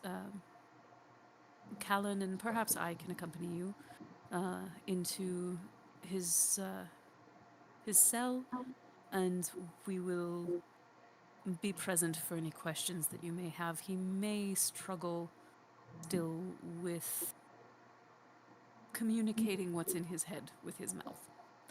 Uh, That just sounds like Nate. Convenience, no.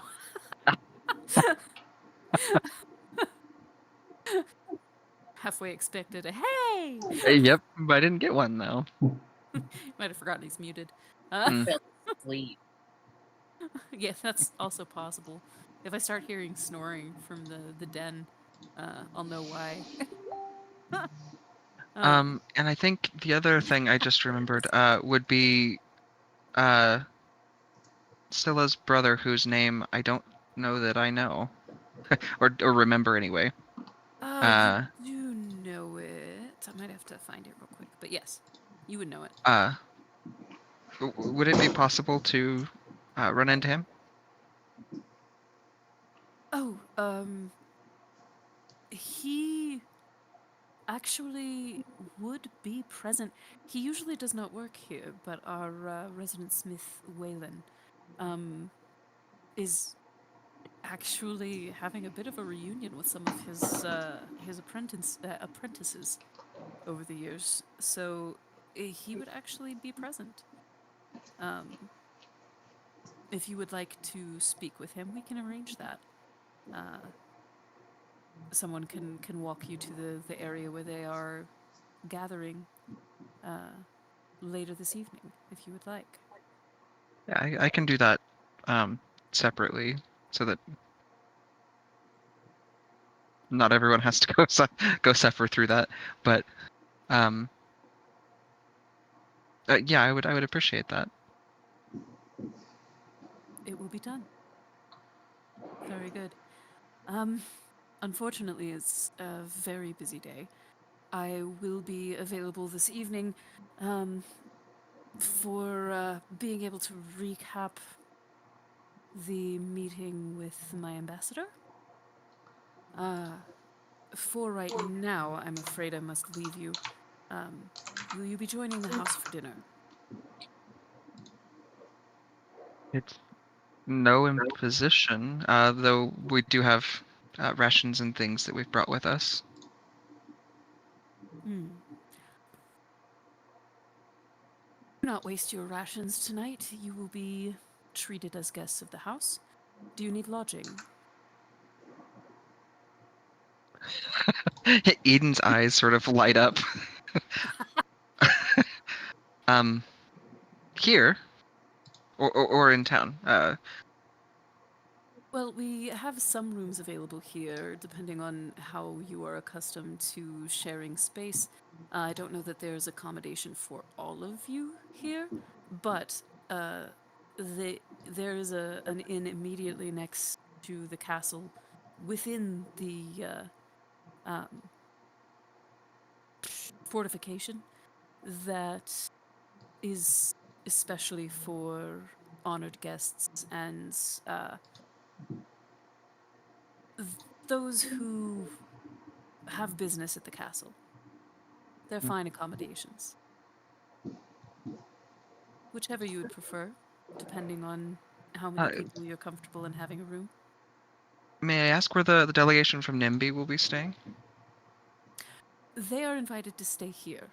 Um, I did not expect them to take up such little space. So, they they will be occupying much less of our accommodation allowance than I expected originally. I suspect that if we could also stay somewhat close for them, I'd been speaking with the princess myself, and he's actually going to look over at Paul because Eden is thinking that Paul will want to, to see them and talk with them tonight, but Paul seems distracted otherwise.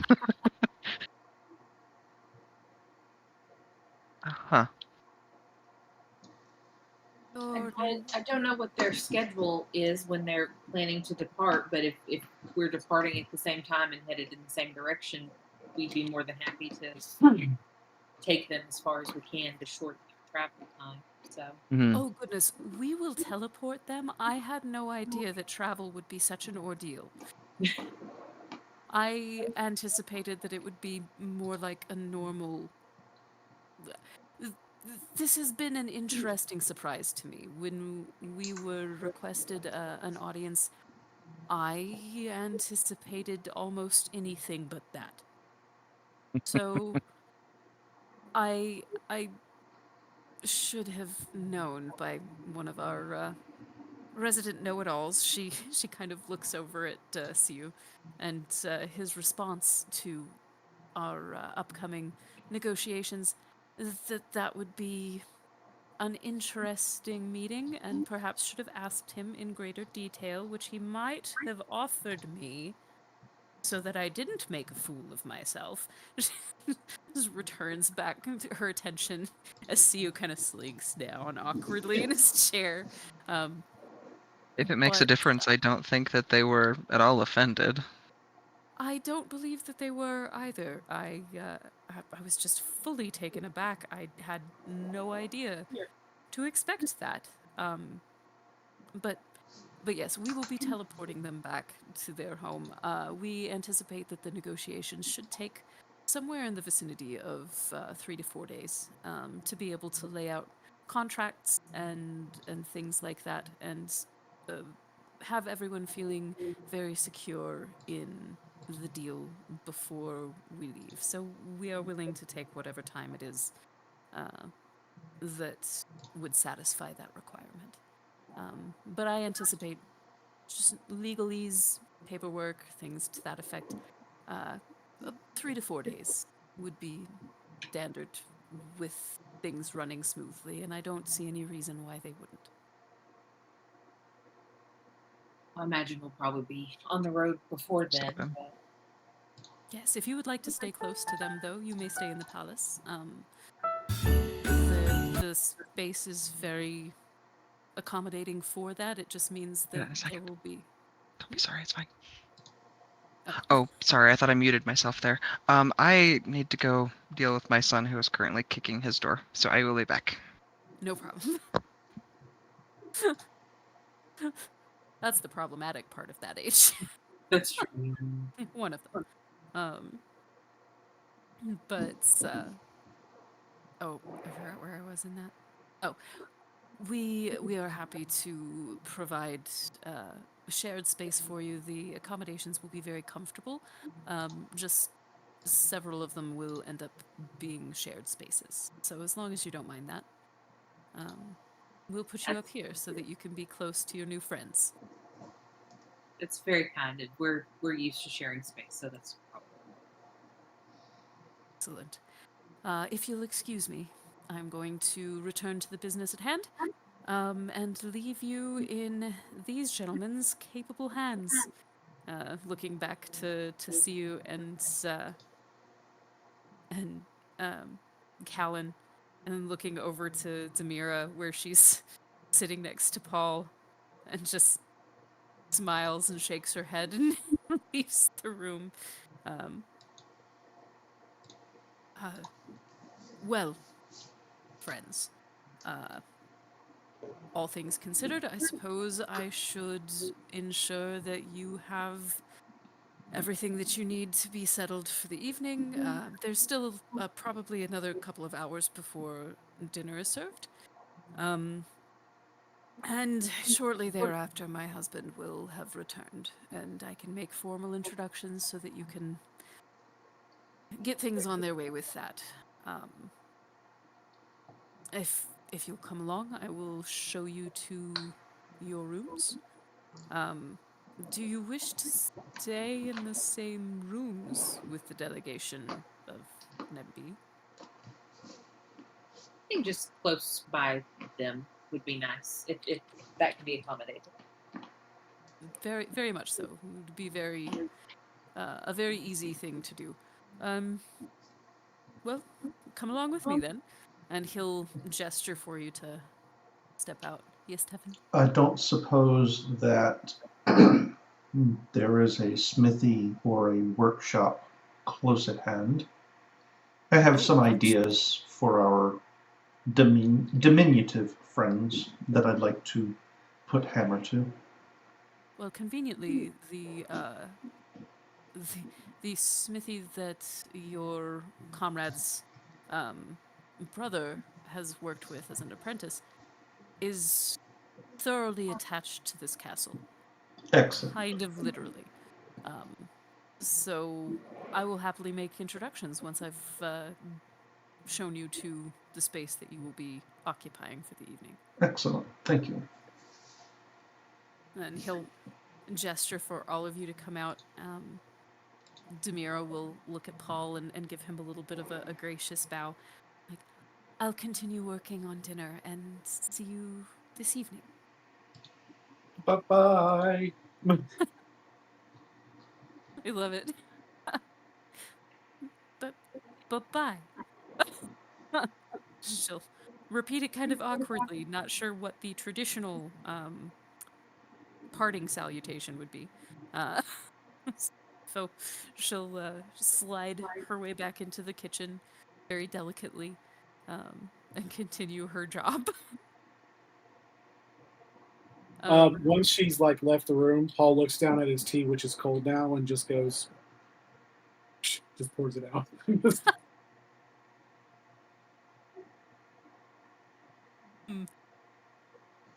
Callan would probably catch that. Let's see if he actually does catch it. Nope, that's a 5. Never mind. There's just going to be pee. Whoa, let's try that. There's just going to be tea poured out on the table. There we go. It's what's a little mess to clean up. That's fine.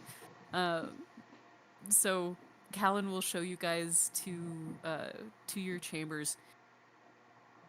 The place that he takes you is the first one is a shared room that has 4 different beds in it. They're all pretty good size for the time. They'd be kind of like full-size beds. So not quite a queen, but bigger than a twin. And each has its own privacy canopy around it.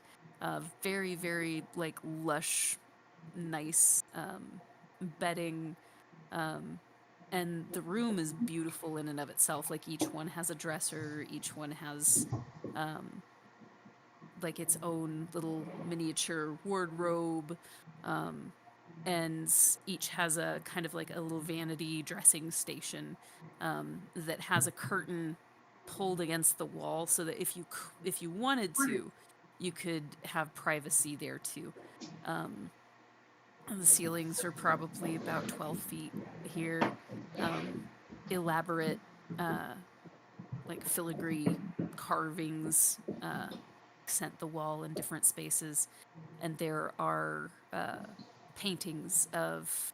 Um, it seems like different, maybe you're not really sure what to think, but the like mythical animals painted in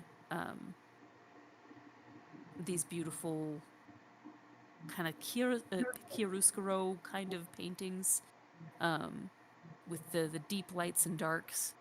Um, I like to think that like the mythical animals that they have on their walls are like just real animals in the honestly, yeah, world. that's pretty much how it is. When Octopus. pigs fly Big and there's octopus. pig with wings. Yeah, I really kind of I like that too. It's just like bad English expressions. yeah. Like the stuff that they have in this world is actually so much cooler than that. But the them a flying pig is amazing. Uh, yeah, there are some that you're not sure if they exist in this world or not, but there are some that probably do. Um, so kind of interesting paintings along the wall.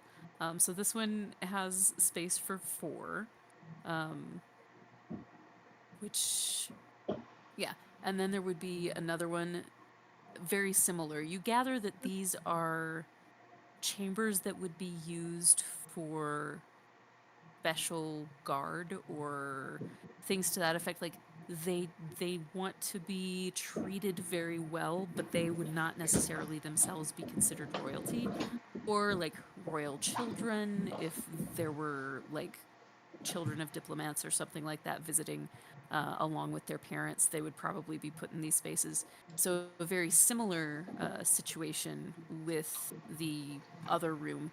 So kind of a 4-and-4 situation.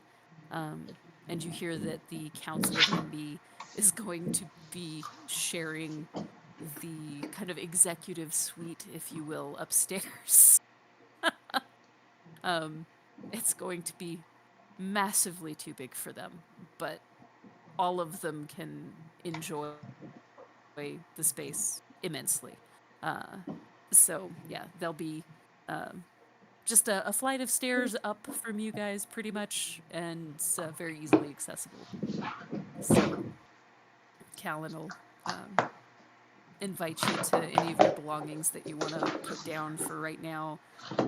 If you need to pick up anything from the wagon, it'd be probably somewhere between a 5 and 10 minute walk.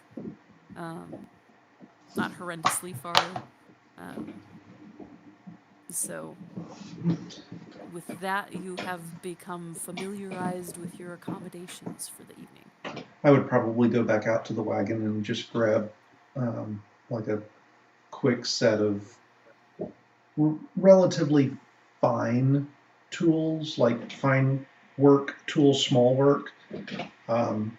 So small screwdrivers, little teeny tiny peen hammers, a little bit of raw materials that I feel like I might have and the workshop might not, for what I have in mind. If you need, we have the bag. I have the bag of holding as well. Okay. So anything you need to carry, like, easy. Yeah. Excellent.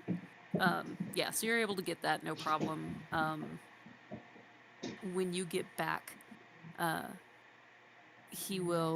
Callan will offer to take you to Waylon, who is currently, like, there is an obsidian forge off to the side of the castle. Okay. The castle's a pretty big, sprawling space. So this is kind of like halfway in between the castle and a little area that it looks like they set up for markets. And this glistening obsidian kind of half building, you see this dwarf with big old grin on his face, working over working over one of his anvils, and talking to a couple of other people that are there, just chewing the fat, shooting the breeze, kind of helping each other out. The tiefling is not here yet, but there is a smaller fellow that looks like maybe there's some sort of an aquatic something that he is adapted for. You've not probably seen this before, but you see that he's got kind of like webbed fingers, and his nose kind of slits like he's got one. He is functionally breathing air, but you can see that like through his cheeks are kind of like gills, and Okay. he's got a little bit of a pinker hue to his appearance. He's a merman. Kind of, sorta. And there's also what looks like a gray gnome that is also there, and they're just. She's actually kind of wearing armor herself, as she kind of helps out, and they're having a good old time of it. So So I'm gonna walk in and I'm gonna look around and see if there's like a great big sheet of like paper I can roll out. Finding that, I'll start sketching out real quick some drawings with some notations of dimensions, and the drawings themselves wind up being roughly like actual size, based because of the scale I'm working in. But I'm drawing out like like supports and exoskeletons and systems for making it move, and it's NIMBY-sized power armor. I just love that you're gonna make them power armor. And there are 5 distinct different designs, but anyone who's got any sort of mechanical aptitude whatsoever will realize that these things can reshape themselves so as to join together to form a larger structure. Voltron. I Yep. love this so much. Teffin is designing Voltron in NIMBY size. That's a beautiful thing. That is a beautiful thing. And once I've got the So- drawings all laid out, I'm going to start working to create the parts that I need to make these things happen. So the dwarf comes over and kind of looks over your shoulder. The heck scale is that? Oh, that's full size. It's one What? to it's one He to one. dressed in a squirrel. They're not squirrels. They're more like mice people, but they're very nice. Don't judge. Mice people. Yeah, you're a dwarf. Who are you to judge? This is good. This is good stuff. So,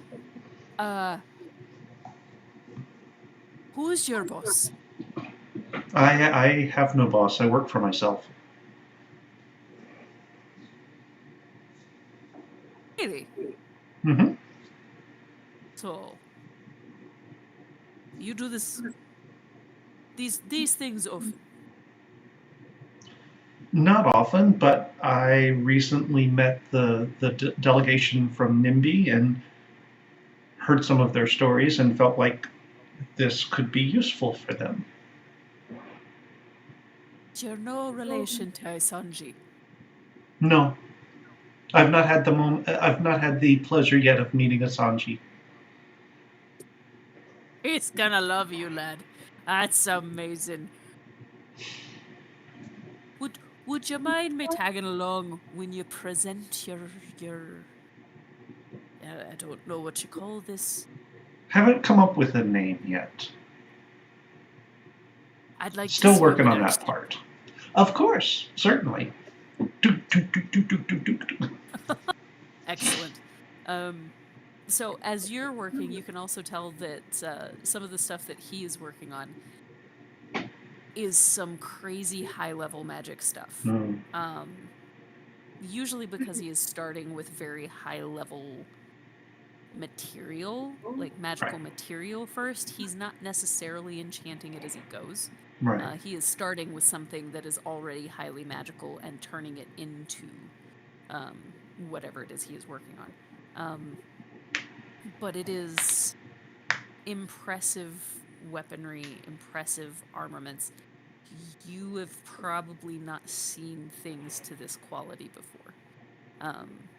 As far as like one man's work, although they are kind of like teaming up on it. Right.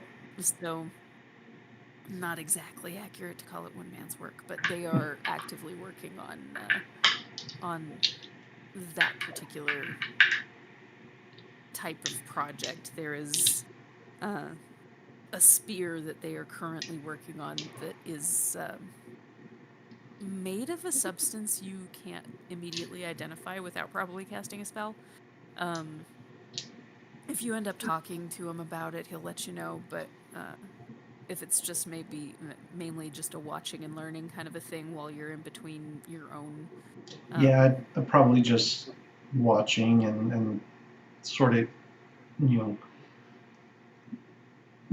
looking for any methodologies that maybe I haven't thought of before or things like that. Material use obviously is going to be one of those things, but I'm not going to necessarily poke my nose into their project because I have a very complicated one of my own, obviously. Fair enough. Go ahead and roll me to start the project. Your tinker, builder, whatever the appropriate tools proficiency would be. Yeah, for this, probably going to be tinkering. Would make sense. That's a natural 20. Hey, is that the Ooh, first one you've very rolled nice. this whole game? Like since we started? I Since don't know if it November is or last year. not. I feel like I've had some before, but I don't remember. But yeah, that's a natural 20 plus 7 for a 27. Ooh, very nice. Oh yeah. Heck to the yeah. You are able to, first off, the design is spot on flawless. But your start is very, very strong. You're able to very efficiently put the first foundation on like two of the pieces. Um, and even before you've put any of the extra detailing in and all of that kind of stuff, as you're helping to kind of move parts around to see how they transform, how they connect, all of that, this is like some of the finest work you have ever done. I don't know, maybe the guy next to you is rubbing off a little bit, or maybe it's just a real good day, but things are definitely going your way with this design. You're showing off. Yep, a Yes. little bit. And you can tell that the dwarf is like consistently more and more interested, kind of looking over your shoulder, and like he almost acts like he's proud of you. Like that would be a thing. Like he's known you for way longer than than you think that he has any right to act. Eh, But yeah, there is definitely a sense of like, look at him go. Very very excited for what you're accomplishing over there. Very nice, very nice. Um, while dinner is being prepared, or any of the rest of you doing anything specific?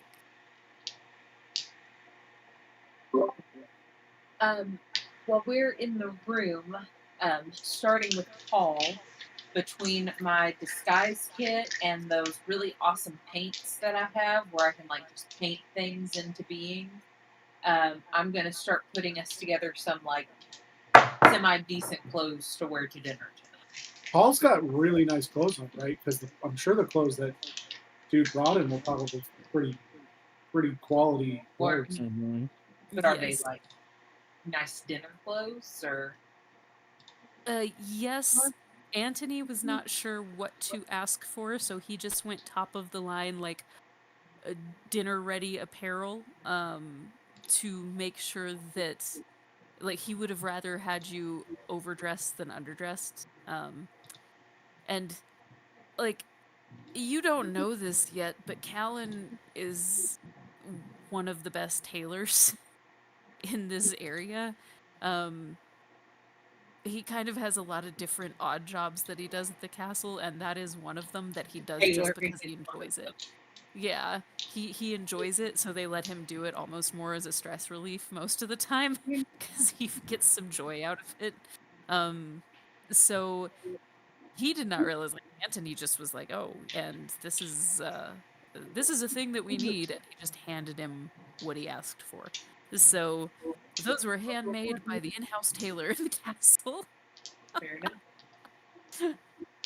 So Well, if yeah. anybody else wants something fancy to wear, or I could fancy up something you already have. I mean, would you be willing to find something to go along with a Elton John cape of feathers? Oh, I forgot about that. I mean, obviously,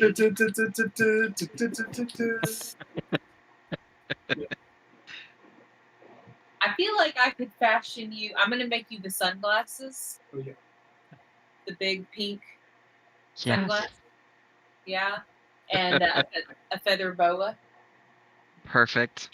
to go with your feather cape. That's just what I needed.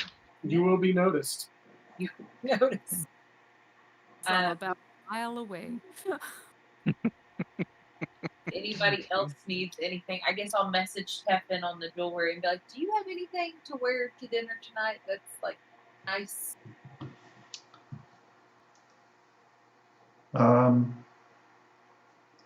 I think so. Hang on. Maybe not. I don't go to a lot of fancy parties. Okay. That's Well, fair. Can't you just like? Don't you just like create the outfit you wear when you kind of form yourself? It's easier with actual clothes. Okay, I was picturing sort of like an Odo from DS9 scenario where he just like pops. I mean, probably could. Probably wouldn't be able to do anything more than just basic stuff with that. I would Also, think. kudos for the DS9 reference. Oh, you want Yes. Star Trek references? I'm your guy.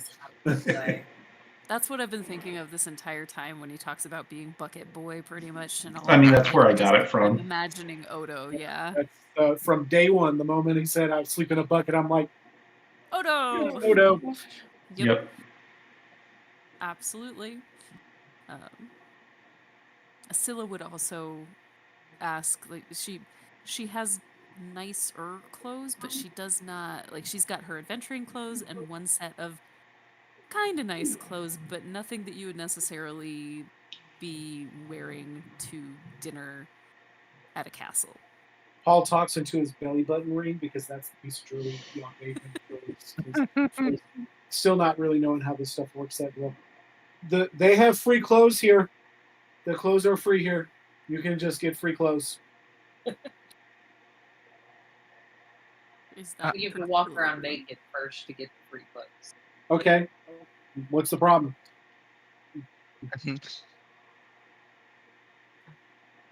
We might get kicked out if we're all naked. That's true.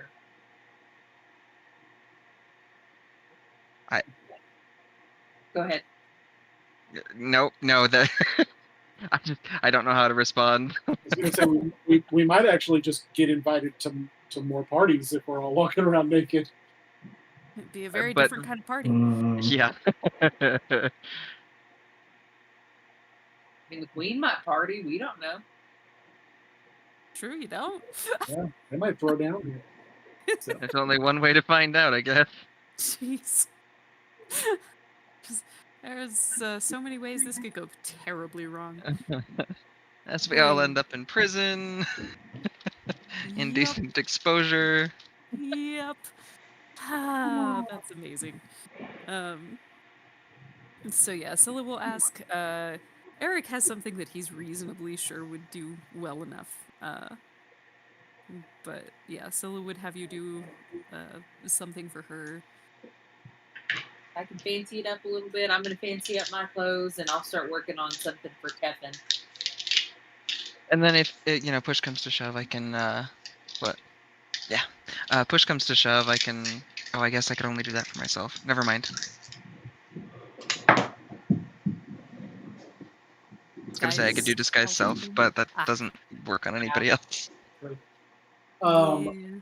All during this time period will take his tinker tools and parts that he has and create another music box. Awesome. And it's one place the song Greensleeves. Aw. Cool. I guess roll me. He's like being very, very meticulous. Yeah, roll me your tools check with advantage.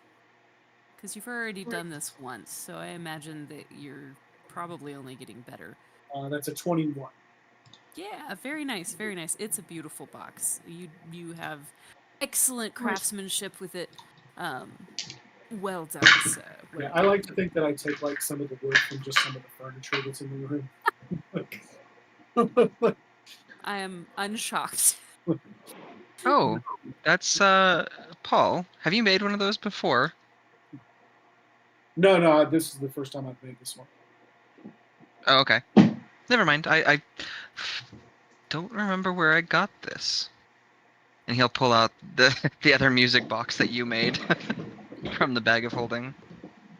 Oh, that's a nice music box. Mm-hmm. You don't recognize it? I mean, Paul has no reason to believe that he took his music box. You don't recognize your own work? No, it's been like a while now. Yeah, it's been actually probably about a month at this point. Goldfish memory, man. It's a thing. That's awesome. Yeah. So yep, you're able to craft this lovely box. Thea, you are with your paints. I suppose I can have you roll me a whatever check would be affiliated with your painter's stuff.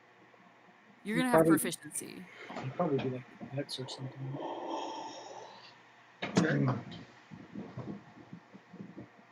Yeah, and you'll be proficient with your artist's tool. So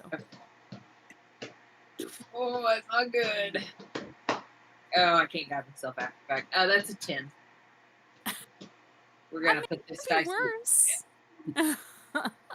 It could definitely be worse.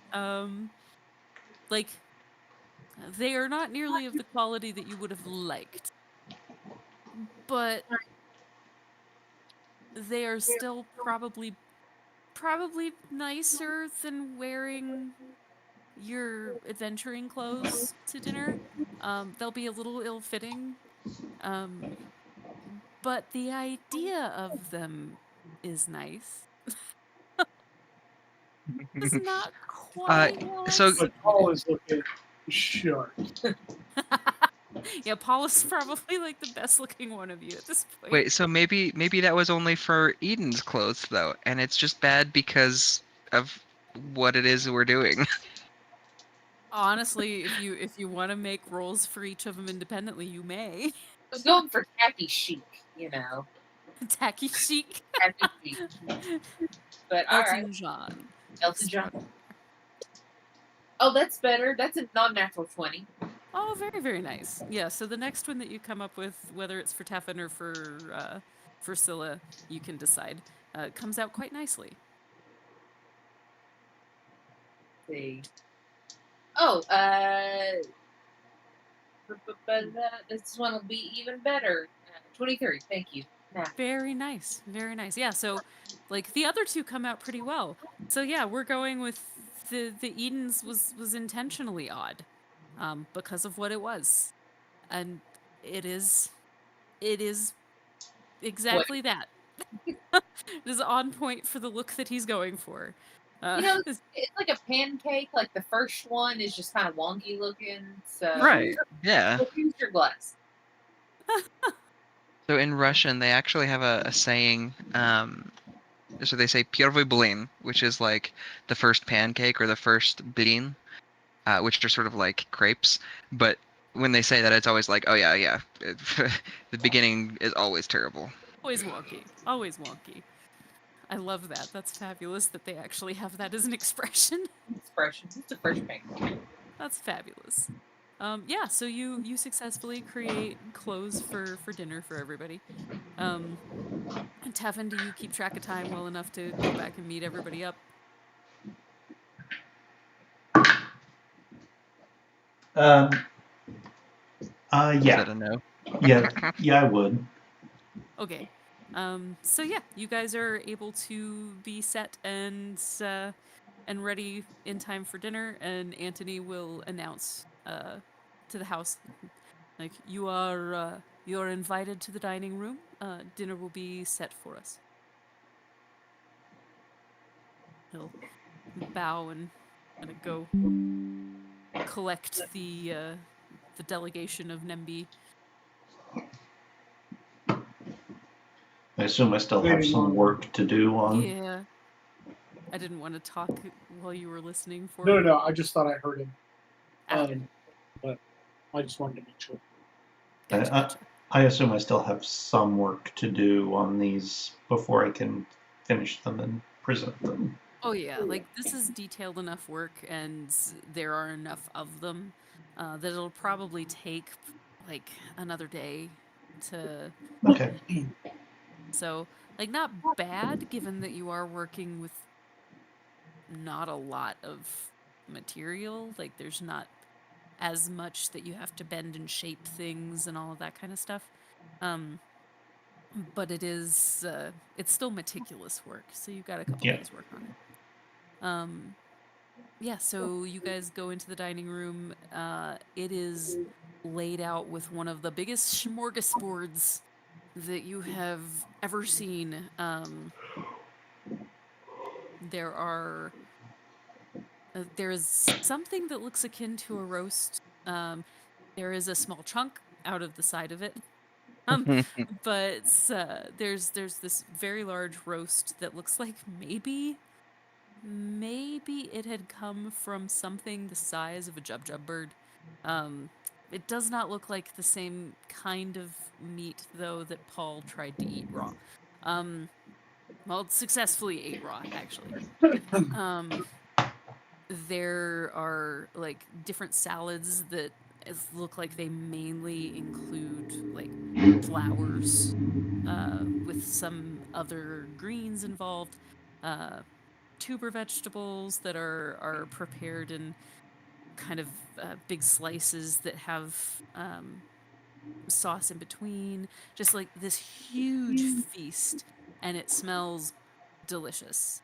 There are also quite a few vegetarian options, and there are like you can tell that somebody has flattened coins and turned them into plates as like a very quick fix to the problem of plates that are larger than your dinner guests. Um, so the delegation of Nembi has their own little kind of bench that is sitting on top of the main table, and a little kind of box on top of that that is serving as their table. To lift them to everybody else's sight height. Um, there's space for all of you. There's space for them. Um, Callan will join you. The queen is actually not going to be present for about half of it, and Callan will tell you that she's wrapping up something else in town. Is Tamira there? Demira is putting everything out on the table as you arrive, and Callan gestures for her to sit and eat with everyone as well. So She will also eat with you guys. Siu is not there. Theoretically, he probably went home. Trying to think if anybody else would be there for this one. Pretty well it for this one. So the queen will join you halfway through into your meal. But Demira, before she sits, will ask each of you what you want and serve you appropriately.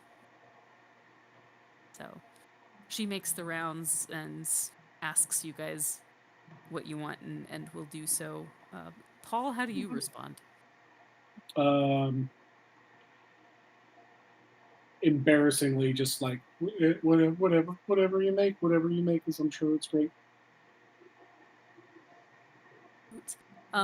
She will make sure that while she gives him a large amount of food, that it is in small pieces because she is worried after having seen him just like that whole thing down.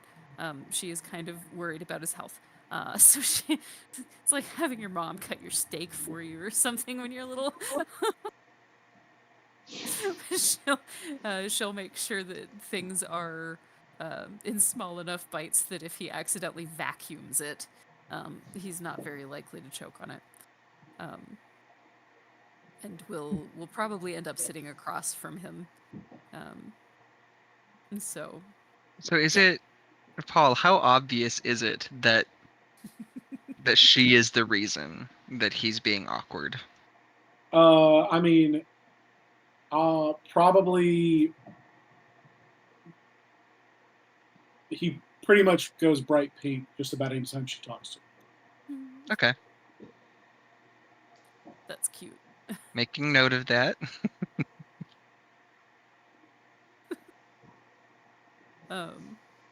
Anything that you guys bring up for dinner, conversation, anything to that effect?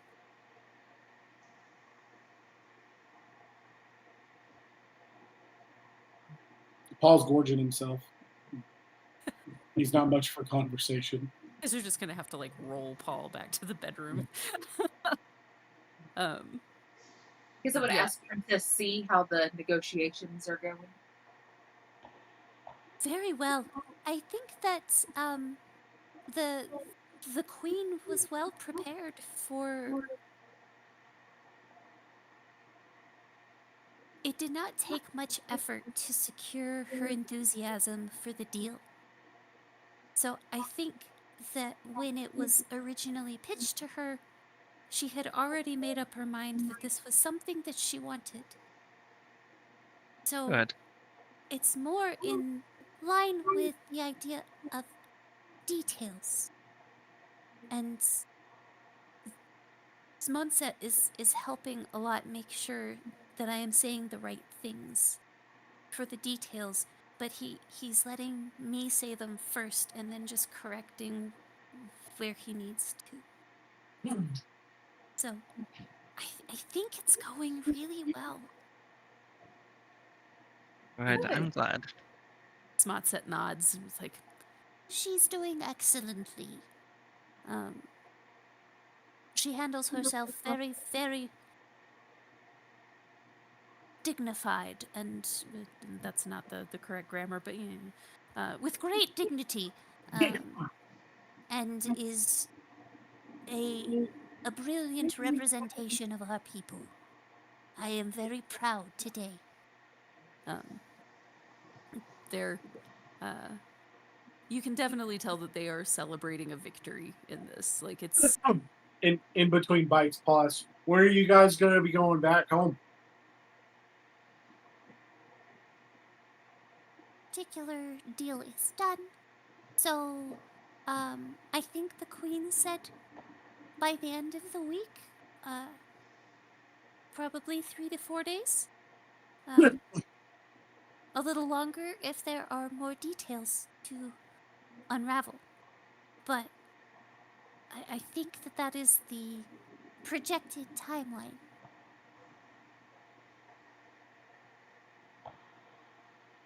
Well, if there is anything we can do to help, we are more than happy to do so.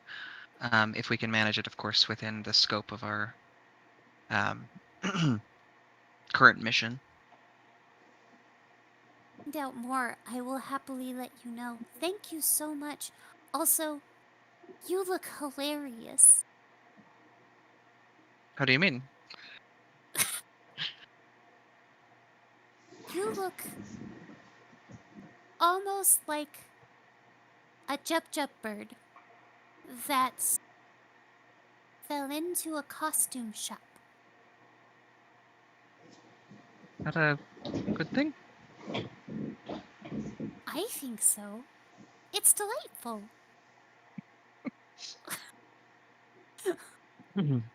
Eden's definitely gonna have to trade out before he does anything major. Thank you. I mean, it would be pretty great to have like the legend of some great battle with an evil wizard. Like, and the feathered fiend flew down from the heavens in his glasses of glory. It'll just be the humanoid Jub Jub. Yeah, yeah. Jub Man! I love that so much. Pow! Thwack! You look very much like a great entertainer. Well, that is what I strive for. You are successful, sir.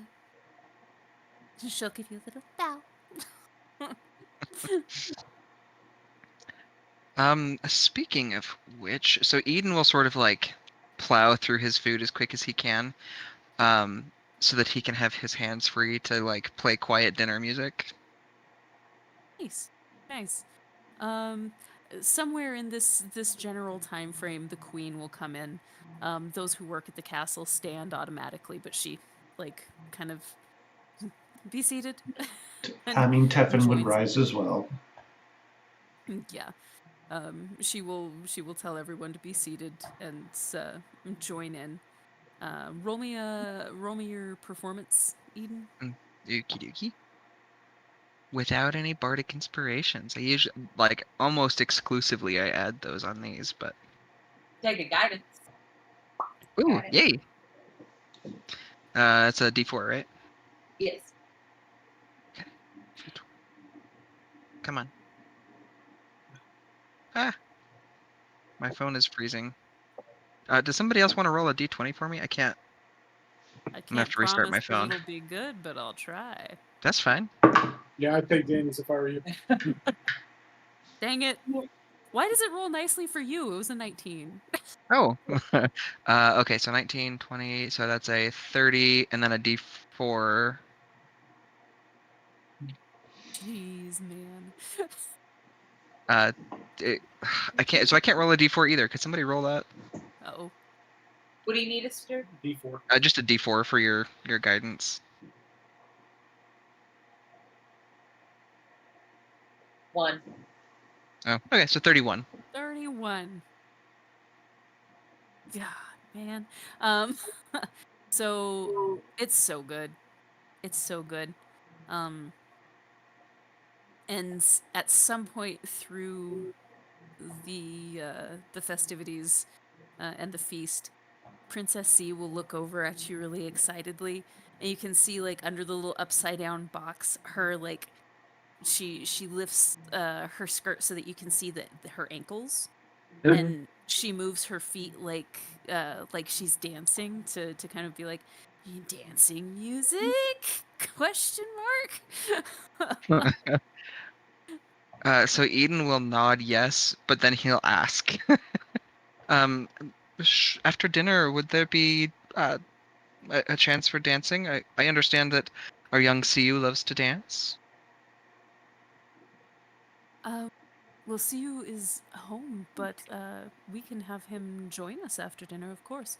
Um, yes, if you would like to have a bit of a celebration, we welcome that here. Any excuse to be jovial, I think, is one well worth taking.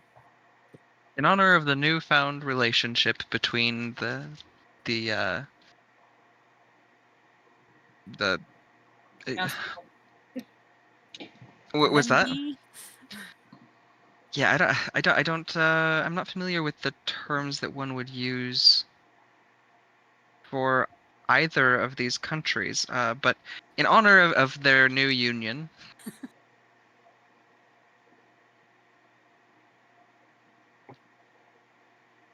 whatever that may be, I don't presume, of course, to. The queen nods and smiles. A toast, then, to a new union. And Demira will pour everyone a drink of whatever their choosing is. What kinds of alcohol would Paul choose? Whatever alcohol Paul gets his hands on, Paul will drink it. Alrighty then. If he doesn't make a specific request, it'll probably be different kinds of wines that might complement the food that she sees on your plate. Paul will drink anything that woman puts in front of him. Except tea. um, a toast to new relationships and to successful adventures. And everybody lifts their glass. Yeah. There will be dessert served before the festivities of dancing begin. Is there anything that the rest of you want to discuss with any of the people at the table? Anything like that? We're still waiting on Callum's husband that has no name. Yes. Right. He will probably show up after you have checked in on Pyron in a little bit. Yeah. Callan tried to keep him occupied in a way that he would have to be out late. In the hopes that you guys would, like, be gone Leave. by then. Oh, you just missed him. Yep, that's essentially. Yep. Yep. So by the time dessert is finished and all of that, Asiu and his friend from before have returned, as well as his mother and two siblings. And yes, who are twins Aw. of about 8. They come too with Siu. And some of the other, like some of the guards and things like that, they come out into the main room and she invites you to play. That way there's plenty of room for everybody to dance. They pull one of the service tables out of the dining room and into the grand room there, to function as the delegation's dance floor so that nobody steps on them. That's fair. Wise. Yep. So they have their own little dance platform there. And with your roll from before, Eden, it is a lovely and jaunty tune. Yeah, roll me who's sort of noticing any of the interpersonal relationships that are happening. Anybody who's paying attention to that intentionally, roll me a perception check or an insight check. I have to be busy. Yeah. I'm people watching. Yeah, I think I probably would be too. Non-natural 20. Oh, nice. 19 insight. Very Okay, nice. I What was only that? get- It's 21. 21, and yours was insight or perception? Perception. Perception. Perception. Okay. So with your perception check, you are going to see like the guards and everybody through here, like the ones at the door are staying very, very present, making sure that everything is well communicated between the guards on the outside and the guards on the inside.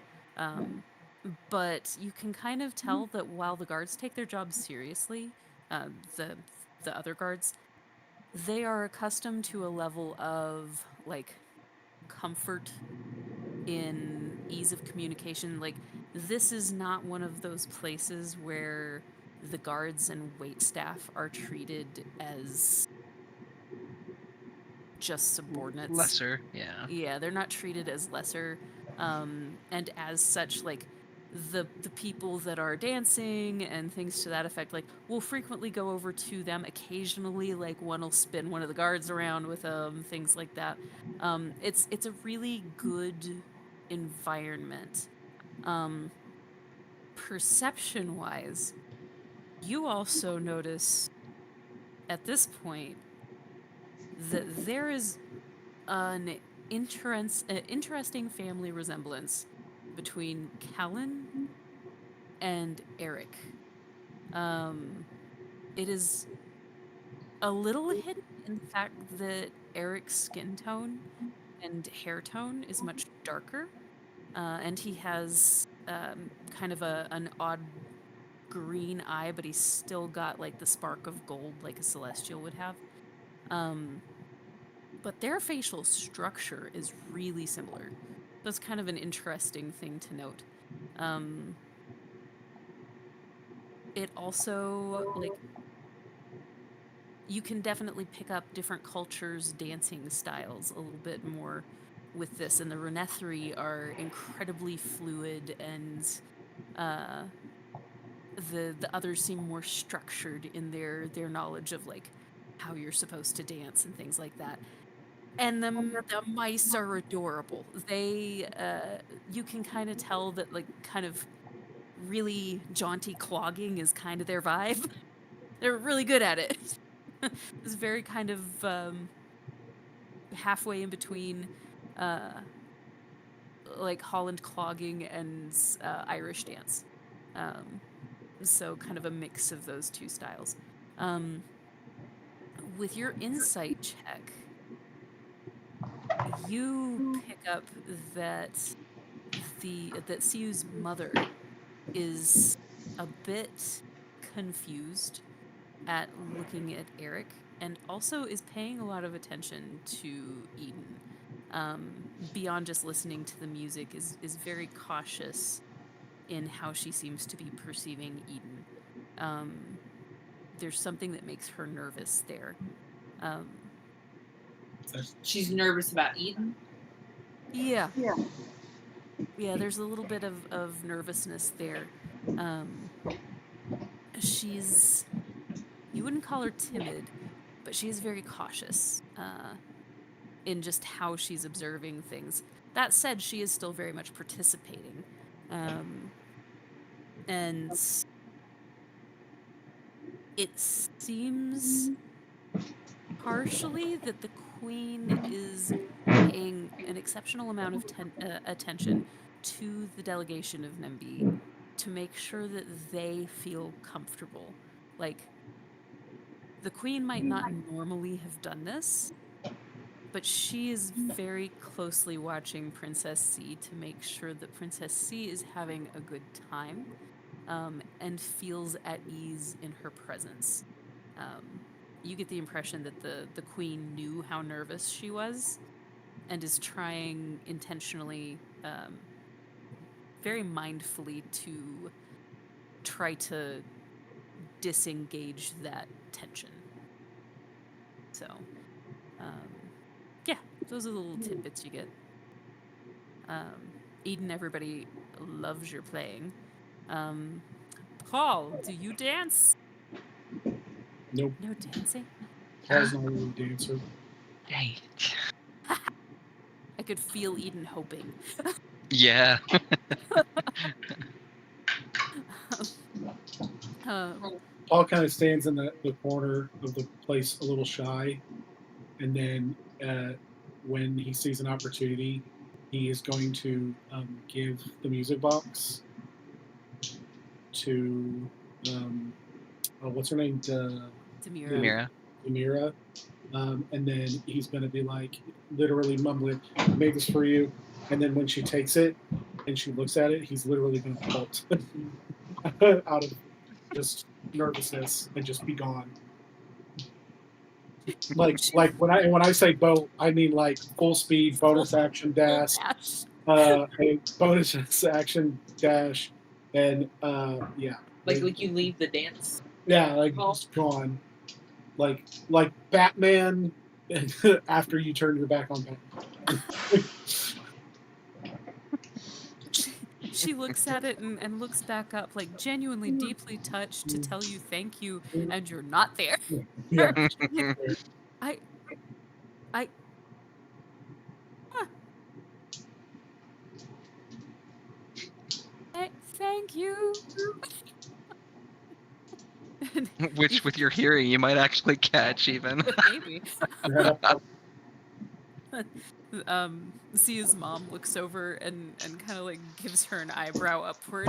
She shrugs. It's like, I don't know. But yeah, it's a bustling party, and now she has this beautiful music box that she's just like, I don't even know what to do with this, but it's so pretty. So she was dancing quite a bit before, and now she's just holding this thing very protectively, kind of swaying back and forth instead of full on dancing. She's scared to put it down and have anything happen to it. It was a gift. It's very special. That's Aw. awesome. And actually, yeah, I think Siu would Siu is very unabashedly dancing with everyone. But he does make sure to come over to Thea and ask Thea to dance. Well, He already knows you're going to say yes because he can see you it. can say no to the 15-year-old kid. No. It isn't a very formal, structured kind of dance. Like, it's just like twirling and spinning and things like that. He is a good mover. Like, there's no structure to his dance education, so it's all just kind of like fluid movements and twirling and spinning, and he goes from being like kind of similar height to her to being just a little bit taller, because every time he lifts up on the balls of his feet, he gains like an extra 6 inches of height, just with how their feet are built to run very differently. So it's an interesting thing. It feels like it's very innocent and sweet, but like, yeah, just feels like very playful, fun energy. Getting to enjoy that. And the same thing, like his family is very similar in how they dance and express themselves. The twins are freaking adorable. They look kind of halfway in between, kind of a celestial and a Renethri. Some of them have different features of each. It's kind of an interesting blend of the two styles of person. So yeah, all of that is unfolding before you. And at the end of one of the songs that Eden plays, Lady C, like, or Princess C, spins around and just onto the table, just happily giggling. She's just so excited that this is how this evening is going.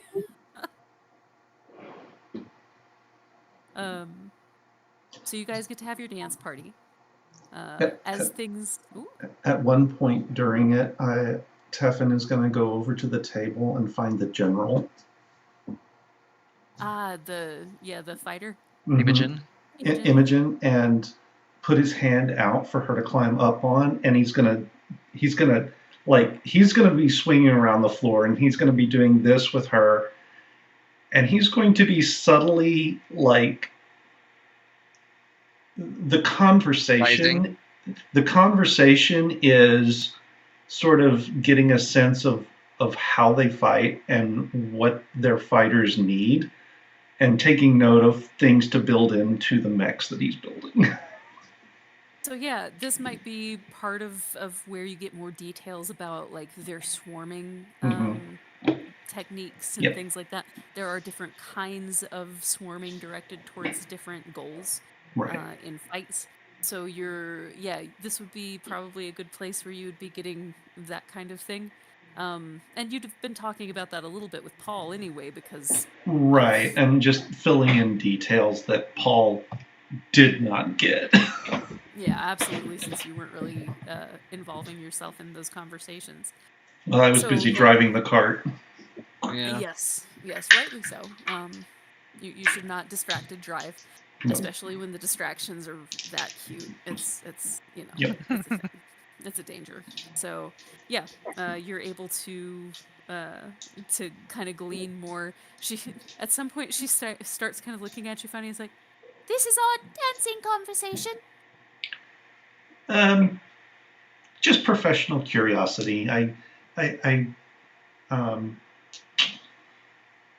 work with my hand. It's like he goes to gestures like, and then realizes she's on his hands. Like I do a bit of blacksmithing and tinkering, and I'm interested in the tools of warfare and how to make it more efficient. A complaint, mind you. I'm much more interested in that sort of thing than I am this sort of thing, but this is fun too. I also like to make it safer for the people that I consider my friends. I agree. War has no use unless there is a positive end. Indeed. And then just continue dancing. I love that we have taken something that was probably just supposed to be like some cute little world building, like, oh, here's these cute mouse people, and we've made it our number 2 priority. I love I mean, it so much. yeah. We are going to help them secure this deal and So- get them so- home safely. So the other thing, Tefan kind of loses himself a little bit too, and kind of looks around a little bit and reforms the hand that's dancing with her into a mouse-shaped person for her to hang on to and dance with. She laughs and is like, "This is amazing," and starts like dancing with your hand. It's a little bit awkward and clunky, but it's really cute. That's awesome. And then Very, after a very couple of cute. dances, getting the info I need, I'll set her back down and then turn to the princess and offer her the dance as well. And she'll happily do so. Is there anything that you try to talk to her about specifically? or Nothing just specific, small talk? no, just no. Small talk. She is delighted. She has. You guys have become like her favorite people now. Like you're so supportive and so kind, and you saved them a lot of hours of travel time. So Yeah. she is just all about you guys being amazing, and at some point asks, Is you considered the leader of your group? I'm not sure that we actually have a leader. We're sort of misfits and rather equal, Only sort of misfits. only sort of. But I don't know that we have a leader per se. Each of us tends to take a lead in our own area of expertise. We are equals more than anything. I'll be interested in when there are not larger goals to be achieved. Being ambassador consultants in your fields. That would be something that would be interesting to attempt, I believe. Would make me very happy. so she'll kind of We all just go live with the Nimby. tiny mice people. I love this. This makes me happy. Let's just give up on this whole like crochet thing and just go. Yeah. It's Giant, somebody else's like, problem. Yeah, maybe he'll be world-threatening happy we let him witches, you know. out and he'll just chill, you know. I'm sure that's exactly how it's gonna go. So yeah, dance party had anything anybody else wants to do or discuss in that time period before you guys check in on Pyron? I want to go over to CU's mom Mhm. and introduce myself. I'm Thea. I met your son earlier today. He's very talented. His real gift. He is very intelligent and wise young man, very much beyond his years. I am glad that he got to meet you. He speaks very highly of you. Well, I'm hoping, with your permission, I can introduce him to a friend. I think someone that has some similar talents that he does. Maybe somebody that can help him. Oh, who would you be interested in introducing? Her name is Arabella. From what I understand, she's recently gone through a bit of an ordeal. So I'm not quite sure if she would be able to help him. She may need a little bit of time to recover. But I'm hoping to get to talk to her either this evening or tomorrow. I actually know of her. We met a while ago, um, several years actually, but she is a, a kind woman. Um, I, I don't know if I knew that she shared the same skills. We mainly crossed paths, weren't what I would consider close per se. I'm not I'm not certain that their abilities are exactly the same, but she has some kind of sight abilities uh, that I'm just hoping will be able to help him. She is referred to as a foreseer. Um, they are few and far between. I have not been able to decide if I believe Siu to be one, but I definitely believe that he has some of the earmarks of such. So I would be very happy to make her acquaintance with him. Um, or if he is uncomfortable with that, you may introduce them, certainly. Um, but of course, a mother always wants to be read into the conversations. Well, I didn't want to overstep, so I just wanted to talk to you first. I thank you. It's very kind of you, and I appreciate you having concern for my son. Well, he seems very bright, and he offered to help us. So, just want to try to return the favor if I can. Oh, You see her stiffen when you say that. Callan stepped in really very quickly. Your son was just being sweet. I am going to conveniently neglect to mention that to his father. Thank you. Thank you for warning me, lest I might have found out a different way. I imagine Ren would be thrilled. That conversation would have gone so well. If you don't mind me asking, and y'all might have gone through this while I was with the baby, but CU is Callan's nephew, so are are her and Callan brother and sister? Is that how they're? No. So We did. Callan, you would know, looks very much like kind of trademark celestial himbo, uh, like kind of older, wiser hallmark trademark like celestial himbo. Sorry, um, but she is definitely Renethri, very kind of polar opposite in appearance in a lot of ways. She is very light and lithe and small. So indeed, him being Callan's nephew visually does not make a lot of sense in that regard. Um, so if you're asking her about this, um, she would smile and just shake shake her head. Oh no, my husband is his twin brother. And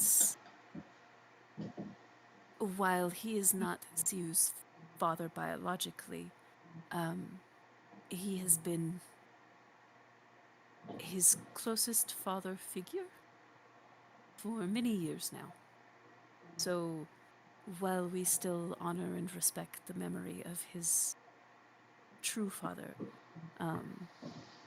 my husband is who he calls his father now. Are there a lot of Celestials around here? I haven't encountered very many in my travels. Not so many here, no. They have tended to keep to their own strata more. There are not as many. The lower you go, the fewer you see. So while they're certainly not stranger to our kingdom here, our empire rather, they are not as frequent here as they would be in the Emerald City, and far less in the Emerald City than they would be in the strata above. So it's more rare in this area, yes. Just haven't, encountered very many. Do they all look so similar?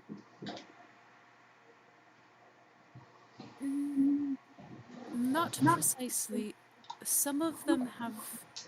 They all have a few very distinctive features, but Celestials come in a great number of different cultural contexts as well.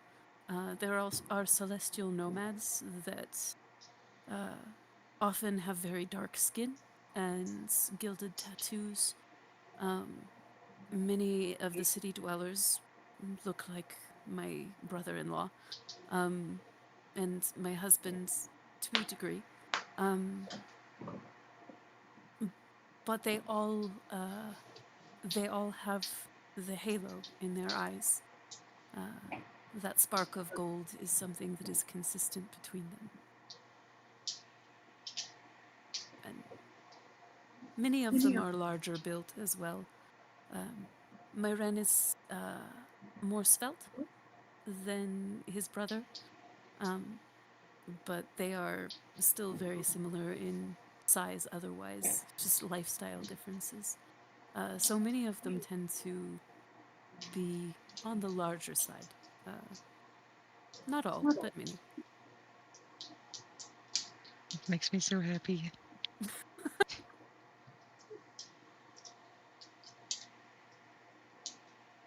Well, it's just interesting to me. Callan and my friend Eric over there, they seem to favor each other. They do. We met him in insert town name here that I don't remember.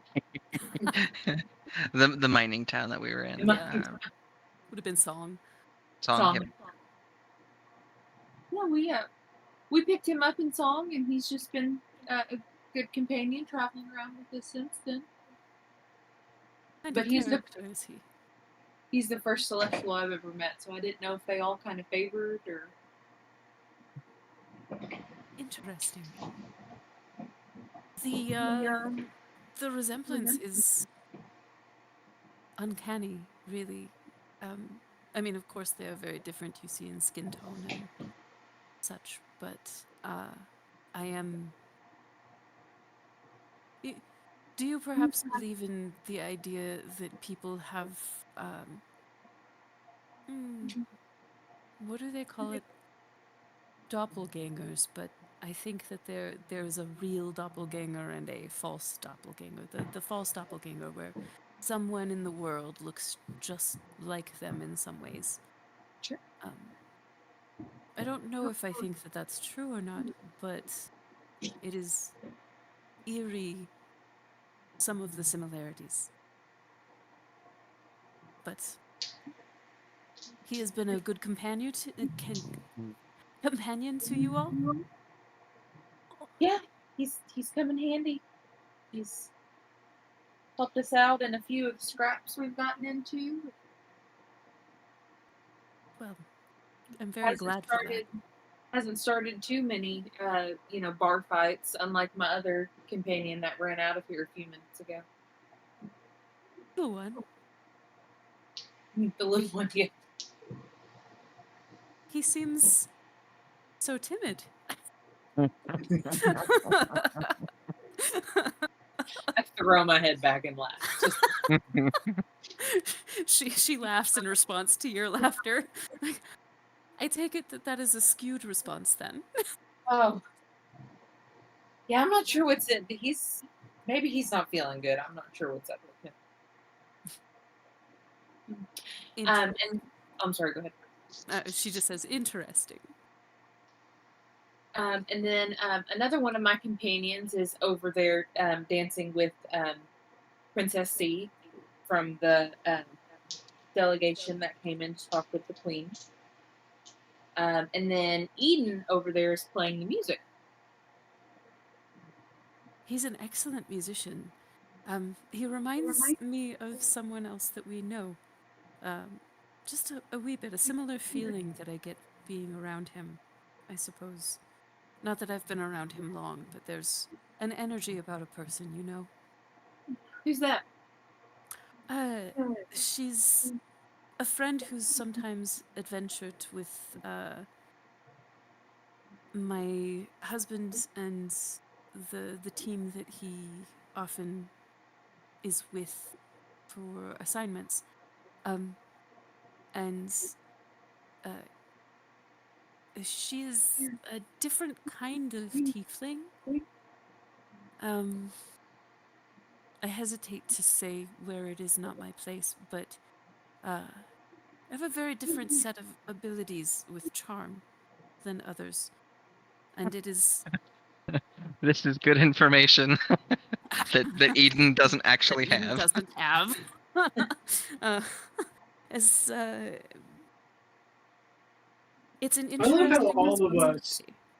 I love how all of us are getting like all these details, but it's not going to anybody who it's actually used to. Yep. I really like from the outside looking in, I'm like, how much of this is going to be shared in a way that's actually going to influence anything that happens? It's quite fun to see. There was a murder mystery party thing that we tried to do once, and it's kind of interesting because like you tell somebody a secret that you know that nobody else has access to, and then part of the game involves like the telephone effectively of rumors and whatnot. This feels like that. Rumors. Rumors. Um but That's yes, never gonna die, is it? nope. No. No. He effectively became one of the nuns from Sister Act uh, when creating one of his NPCs, and I adore her. Yeah, uh, she'll kind of look at you.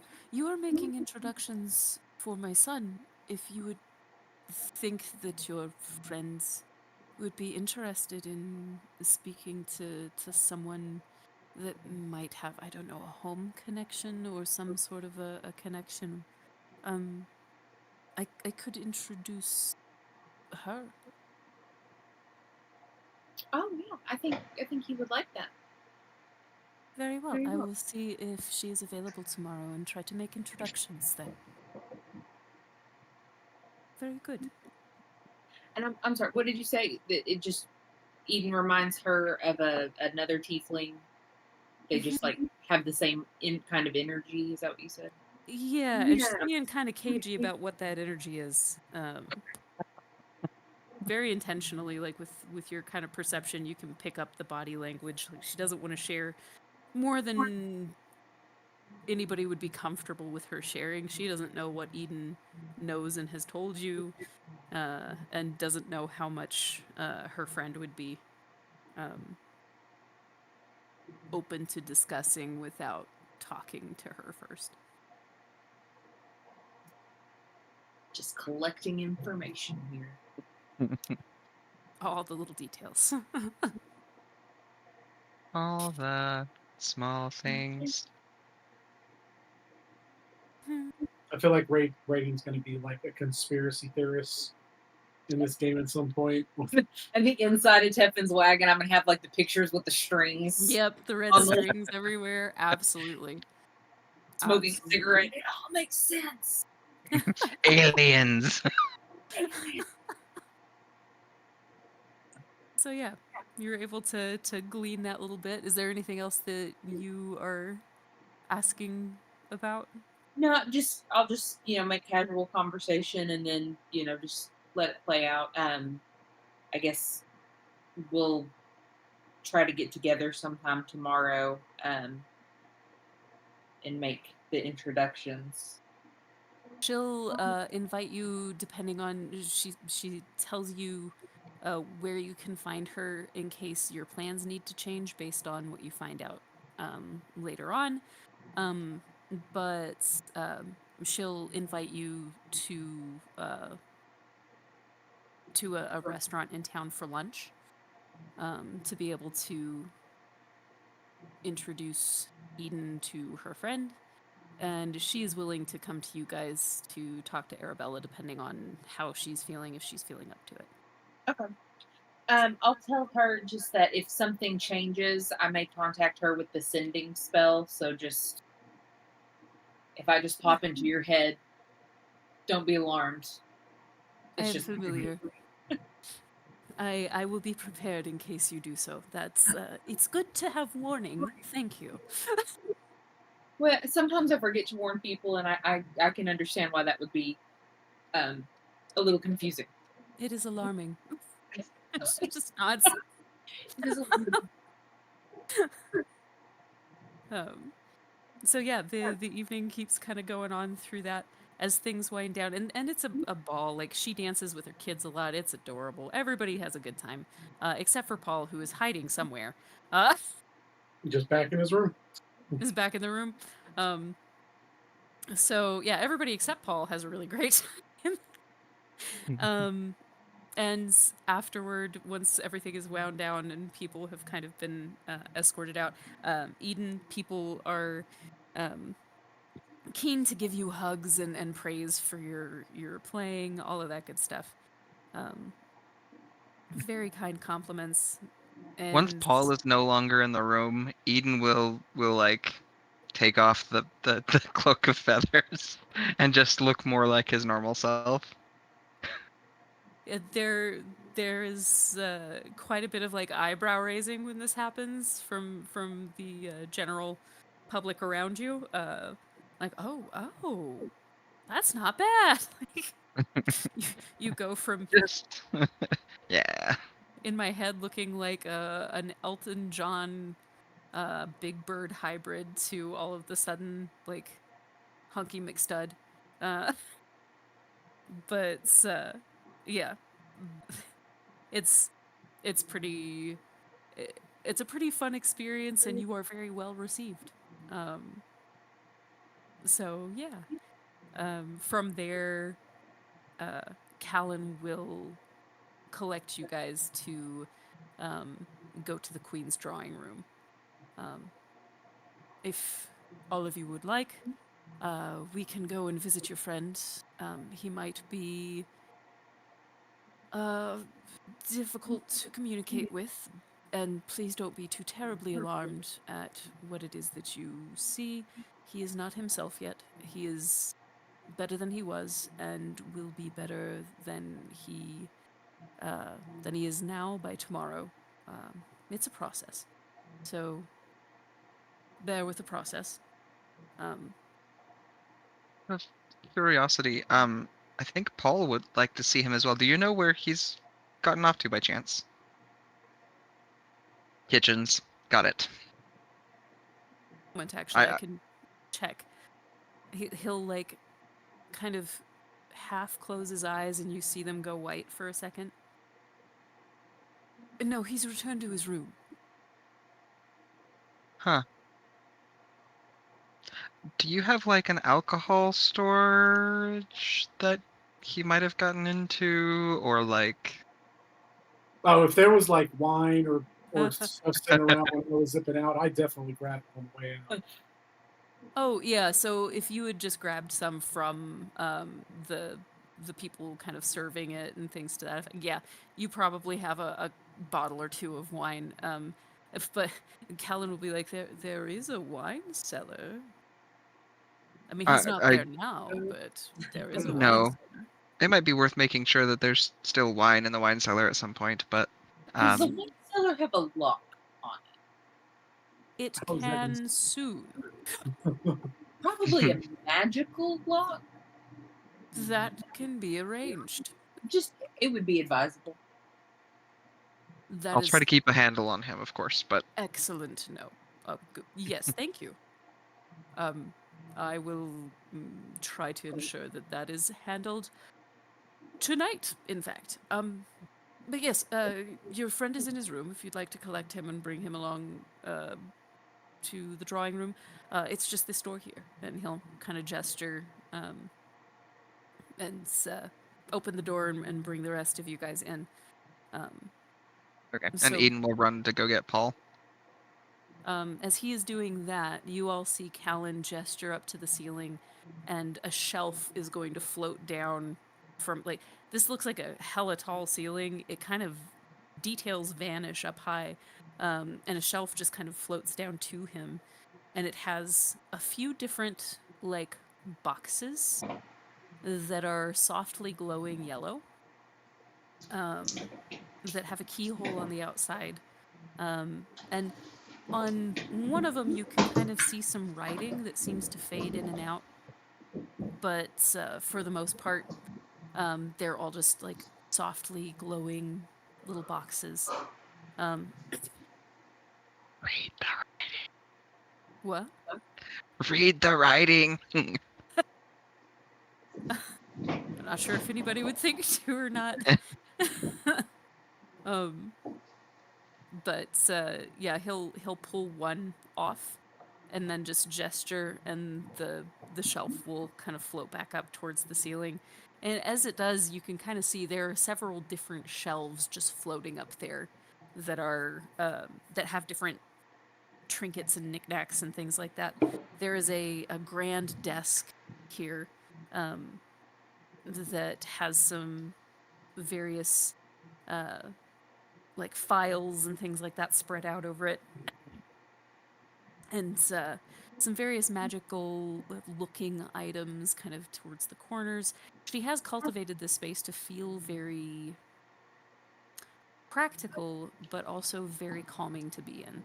So it's a well cultivated space, but it just oozes magic. It is like everything about this room is stupid magical. There is also a door on the other side of it that doesn't make sense. It doesn't seem like it would go anywhere from the outside. There's not a space that this would empty into. There's a stairway. So, yeah. There's there's this box in his hand, and he waits to until Eden and Paul get back.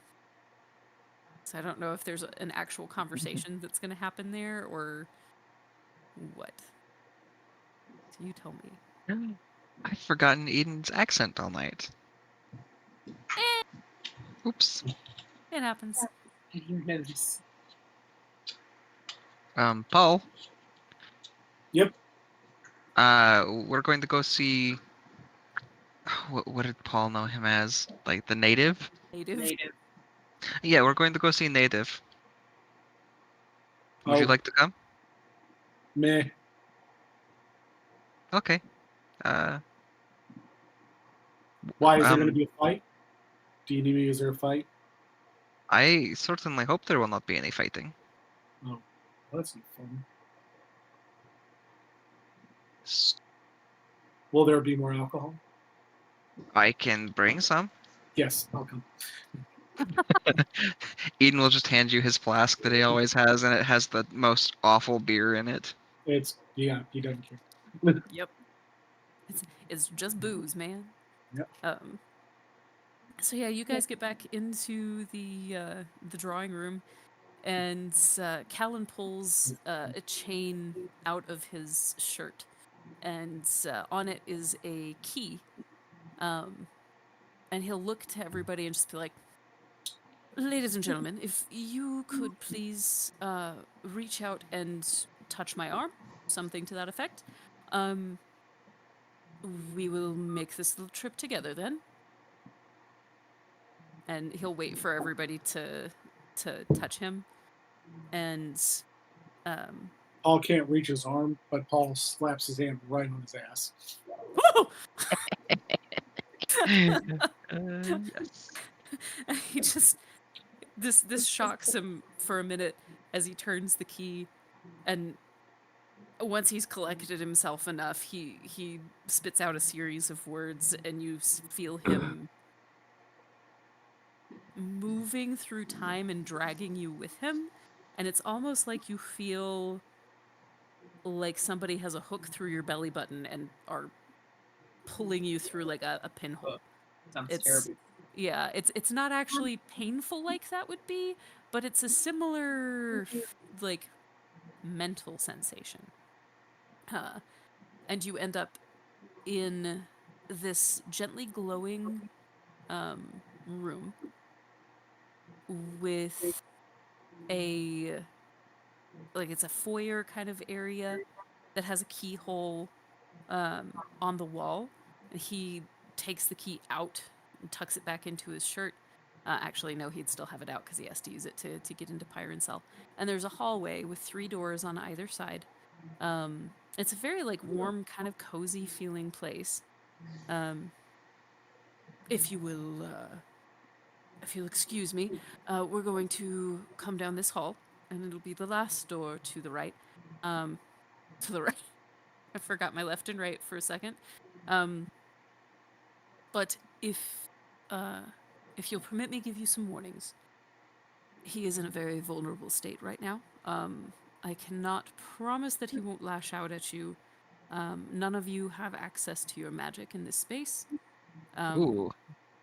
I should have warned you about that. I'm sorry.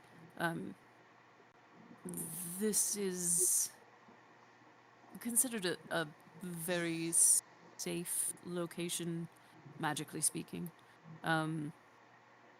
So you will not have access to your magical dealings. So do stand back a bit if he seems agitated. His room is sparse right now, to give him less opportunity to harm himself.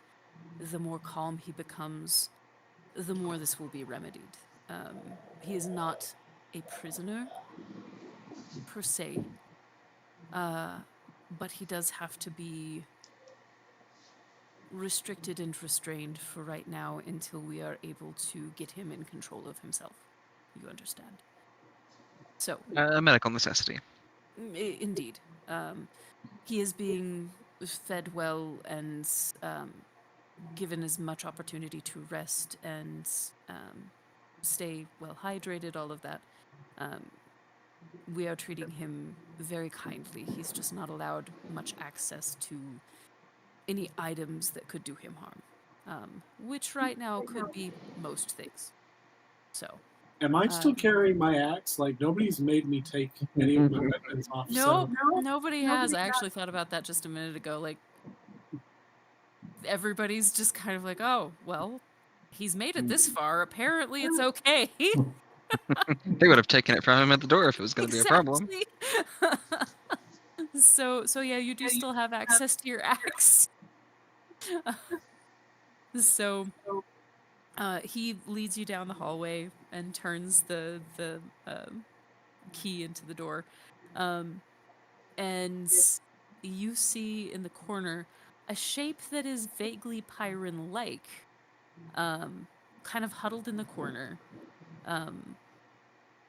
Currently has something kind of toga-like on, but you can tell like his actual skeletal formation seems to have warped a little. It's not severe yet, but everything is a little bit elongated. His face is elongated.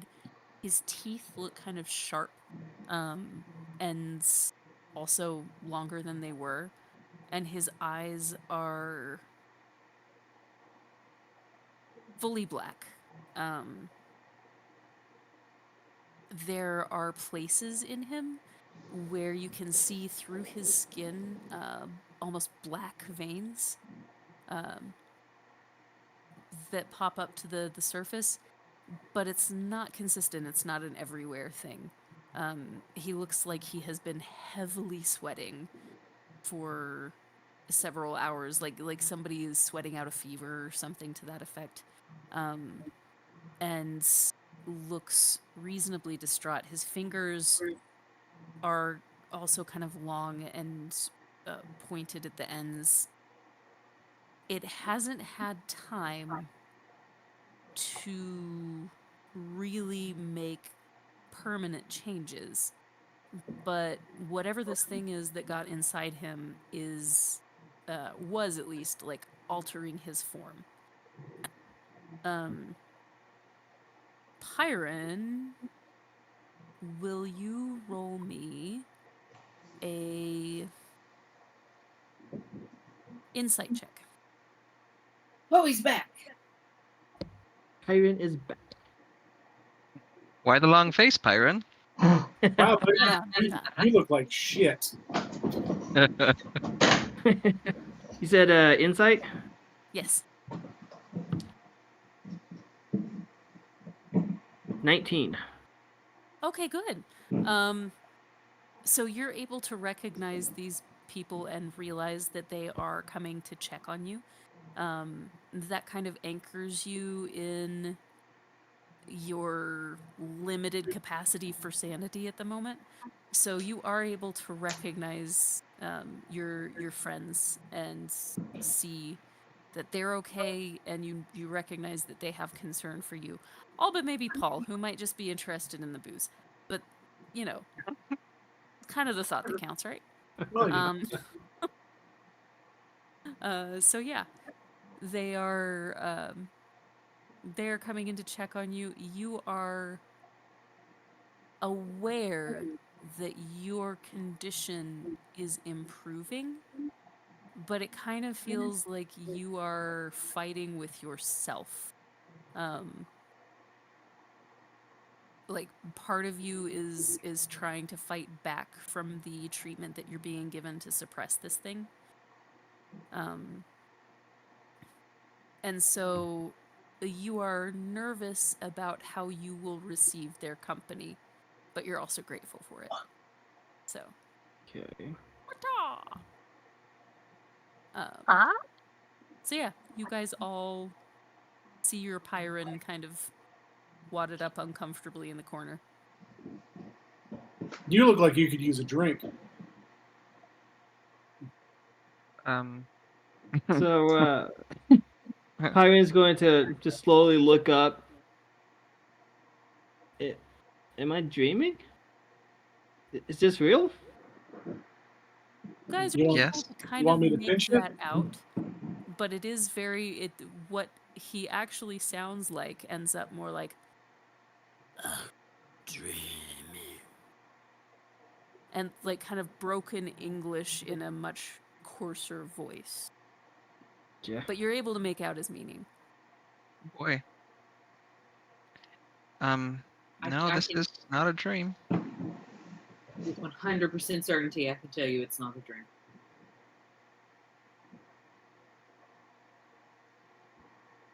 You're here. For me.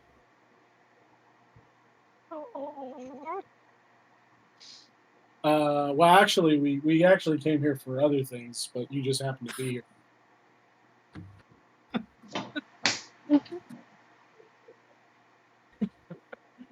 No.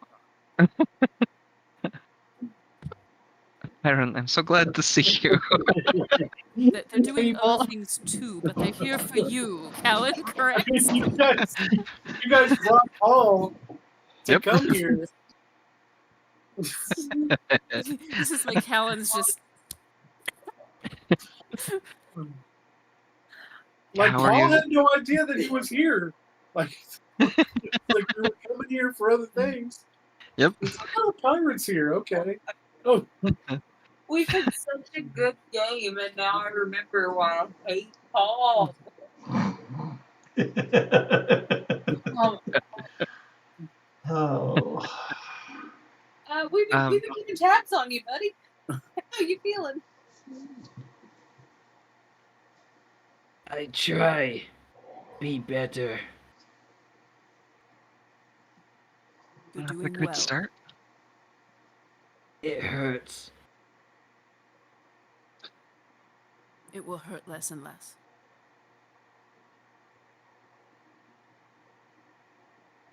You Healing? here gives hope. Magic. Good. I'm glad that seeing your friends gives you hope. Byron, is there anything that you need? Anything we can do?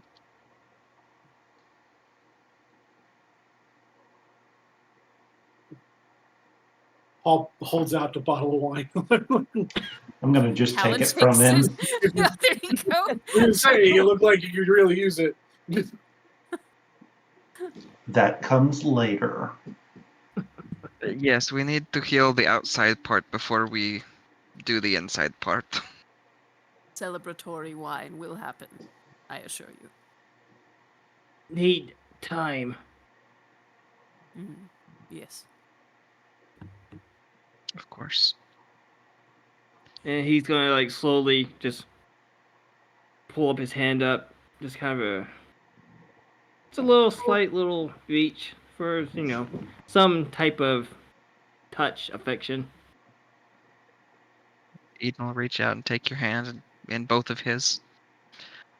Would you like a song before we go? We have some other things we have to take care of, but I could play something. Song, yes. Friend. Okay, so Eden will pop open the little compartments on his armor and start playing something. Probably something soft. Ooh, I know. An instrumental of Smoke on the Water. I love it. I love it. Feel free to roll performance if you want. Sure. I think my dice roller's working now. I'm beginning to think you're never going to roll less than a 20 on this, though, so it's almost a moot point, but it's always nice to know. 28.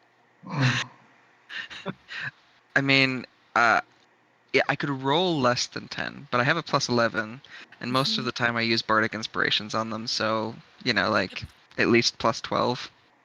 Yeah, and it's always nice to know just how badass it is. So, like, going above 20, we're just getting a scale of the ridiculousness of your badass performance. That's pretty much what we're doing. Bad acid, I like that. Yep, badass performance.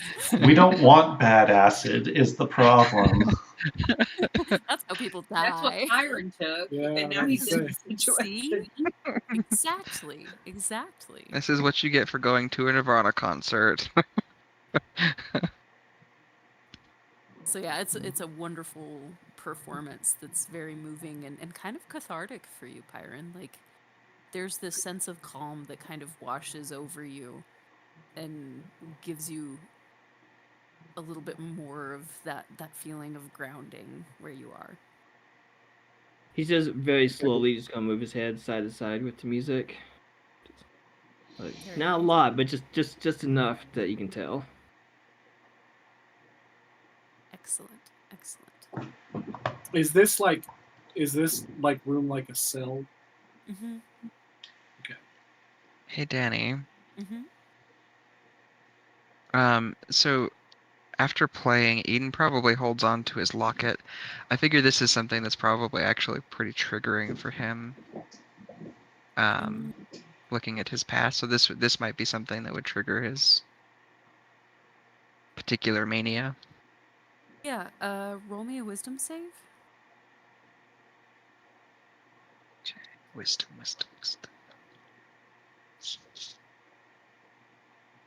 Okay, +3. Oh, well, that's 9. Oh wow. I am going to let you tell me what Eden's mental breakdown would look like. Okay.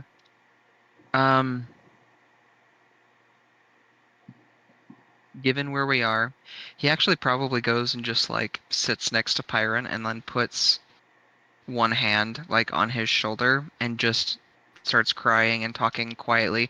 Anybody who's close enough can probably hear him essentially saying like it's gonna be okay. They'll be here soon.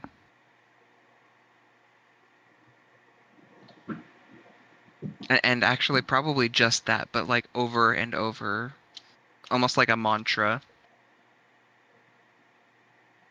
Paul kind of leans in to Teffin and goes, "This is awkward."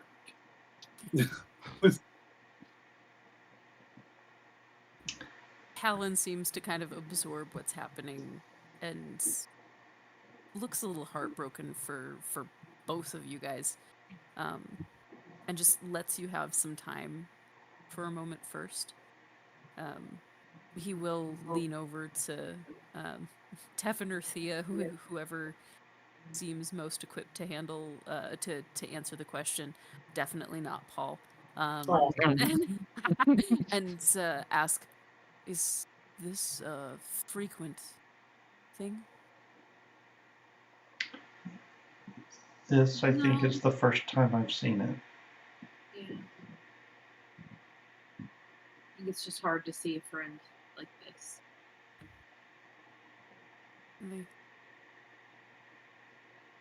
Callan can recognize that there's something else here. He's seen enough outsiders at this point, but that also has a lot of truth to it too. So he just kind of nods and gives some time. After giving you guys a couple of minutes, he'll just gently put a hand on Eden's shoulder. Eden immediately just goes to like push his hand away. He'll kneel down. He'll let you push his hand away and kneel down. My friend, I don't think it does you any good to stay in this space, and he points at your head, longer than you need to. I'm not sure how aware Eden is of his exact like where he is, because to him he's seeing he is seeing the bed where his sister lay for most of her life. And I don't know how much he actually like can tell. I'll leave that up to you. But I'm not sure he's catching anything that's being said. No, that makes sense. He'll turn to the rest of you. This may be a moment for your friend. If you need to step out, feel free. I can come in and let you out of the foyer shortly. what, does he need to snap out of it? Come on, Paul. Paul walks up to Eden, looks him up, and just gives him like a pat in the face. Go, oi, snap out of it. That might do it. Alrighty. I was like Scylla's back there going. Roll me your wisdom save again at advantage this time for the sudden shock to your facial system. That's a 20. Yeah. You're not helping anything, just making it worse. I love that. Yep, that's yeah, sure Oh, enough. shoot. Like all of the sudden the world around you sharpens and you're like, oh. Oh, I'm sorry. Can we go? Yeah, Of course. let's go. Come on. Pyron, I've brought some food for you. I will be in later this evening to check in again, and your friends will come back tomorrow. Okay. He's gonna put his hand on Eden's hand and just kind of look up at him Thank you, friend. Of course. I'll be back in shortly, friend. And Callan will escort the rest of you out. See you later, native. I'm so glad I got Paul. Right? Episode slightly. Yeah.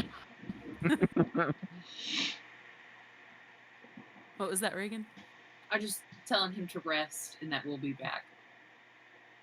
Good. All right. So Callan does the reverse order thing, locking the doors, and then like when he puts the key in the keyhole on the wall, it's not actually a door in the foyer. He turns the key and has all of you put hands on again. And he braces himself this time for the butt slap. And yep. And as if on cue, that swap, all of you get pulled back through, feeling a bit queasy, and deposited back into the drawing room there. Scylla looks to you, Eden. That is does that. What was he like before? Yeah, pretty much the same.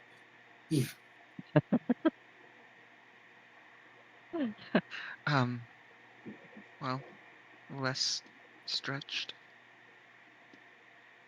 That is not his normal form. No, he looked more like Callan. Goodness. What kind of a thing? Oh, she shivers, and you hear Callan kind of sigh in the corner. My husband has arrived. That's a good thing, though. They'll just kind of say begrudgingly, I'm glad that your meeting with your friend went well. I'll say that. I'm glad that he was able to be responsive and that he was aware of your presence. And now there's a conversation that has to happen. He'll call down the shelf and put the cube back on it and send it back up to the ceiling.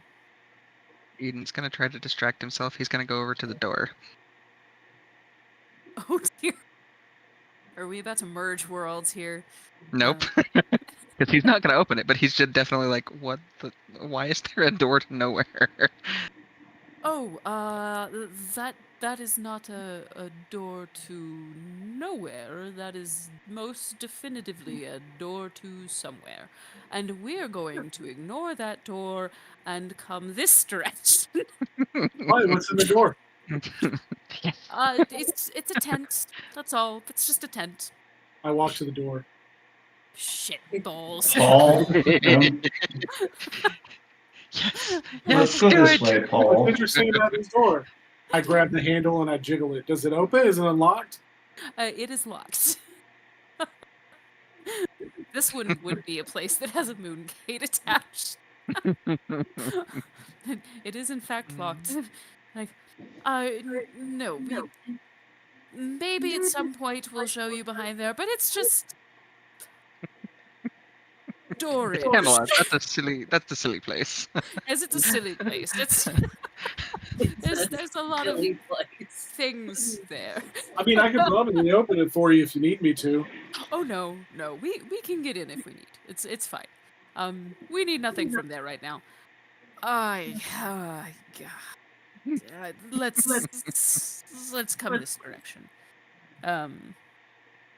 He'll escort all of you guys out, making very carefully sure that Paul is no Hey, longer. Paul, the beer is this way. Oh, hell yeah. Okay.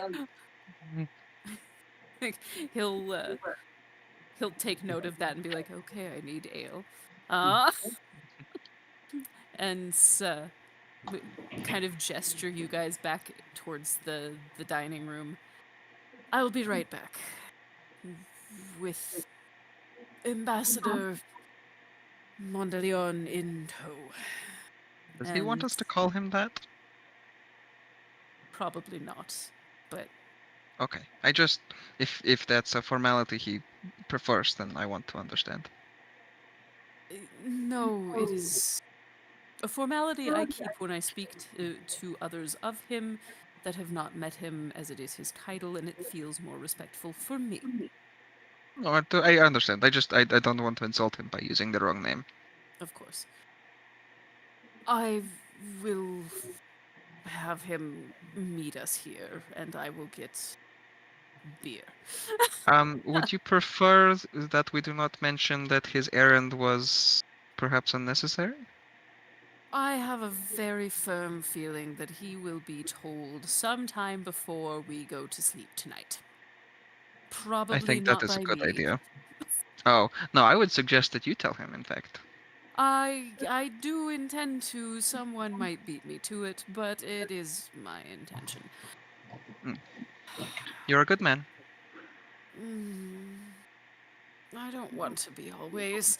He like stares like straight at the wall as he walks through the door to get beer. He returns with several pints of ale. And about that same time, a very highly ornamented, beautiful Renethri man walks through the door in like very elegant embroidered robes, very neatly buttoned. Um, and like his hair is back in not dreadlock braids like the queen's, but back in a very elegant ponytail that has ornamental braids and like silver and gold collars here and there on the braided parts. Um, he has like silver and gold jewelry up his hands and on his wrists. Um, and looks incredibly calm. Um, and as he enters, I did not realize that we were expecting guests. Are you Ambassador Montbillion? Oh, that was positively perfect. That is close. You may call me Esteele. I don't need to stand on formality. Paul looks like at his feet, like to see if he's What are you standing on? standing on what. Very literal one, I see. Good to know. Um, I, I am Esteele. I see we've made new friends. And Callan kind of a little bit. Yes. May I introduce you? And we'll go through and name you. And with it being 1 o'clock in Arkansas, I feel like I should probably let you guys sleep there. And we can pick it up there with your newly acquired shiny weave walker. This sounds like a good plan. Yeah. I'm pretty beat. Yep. What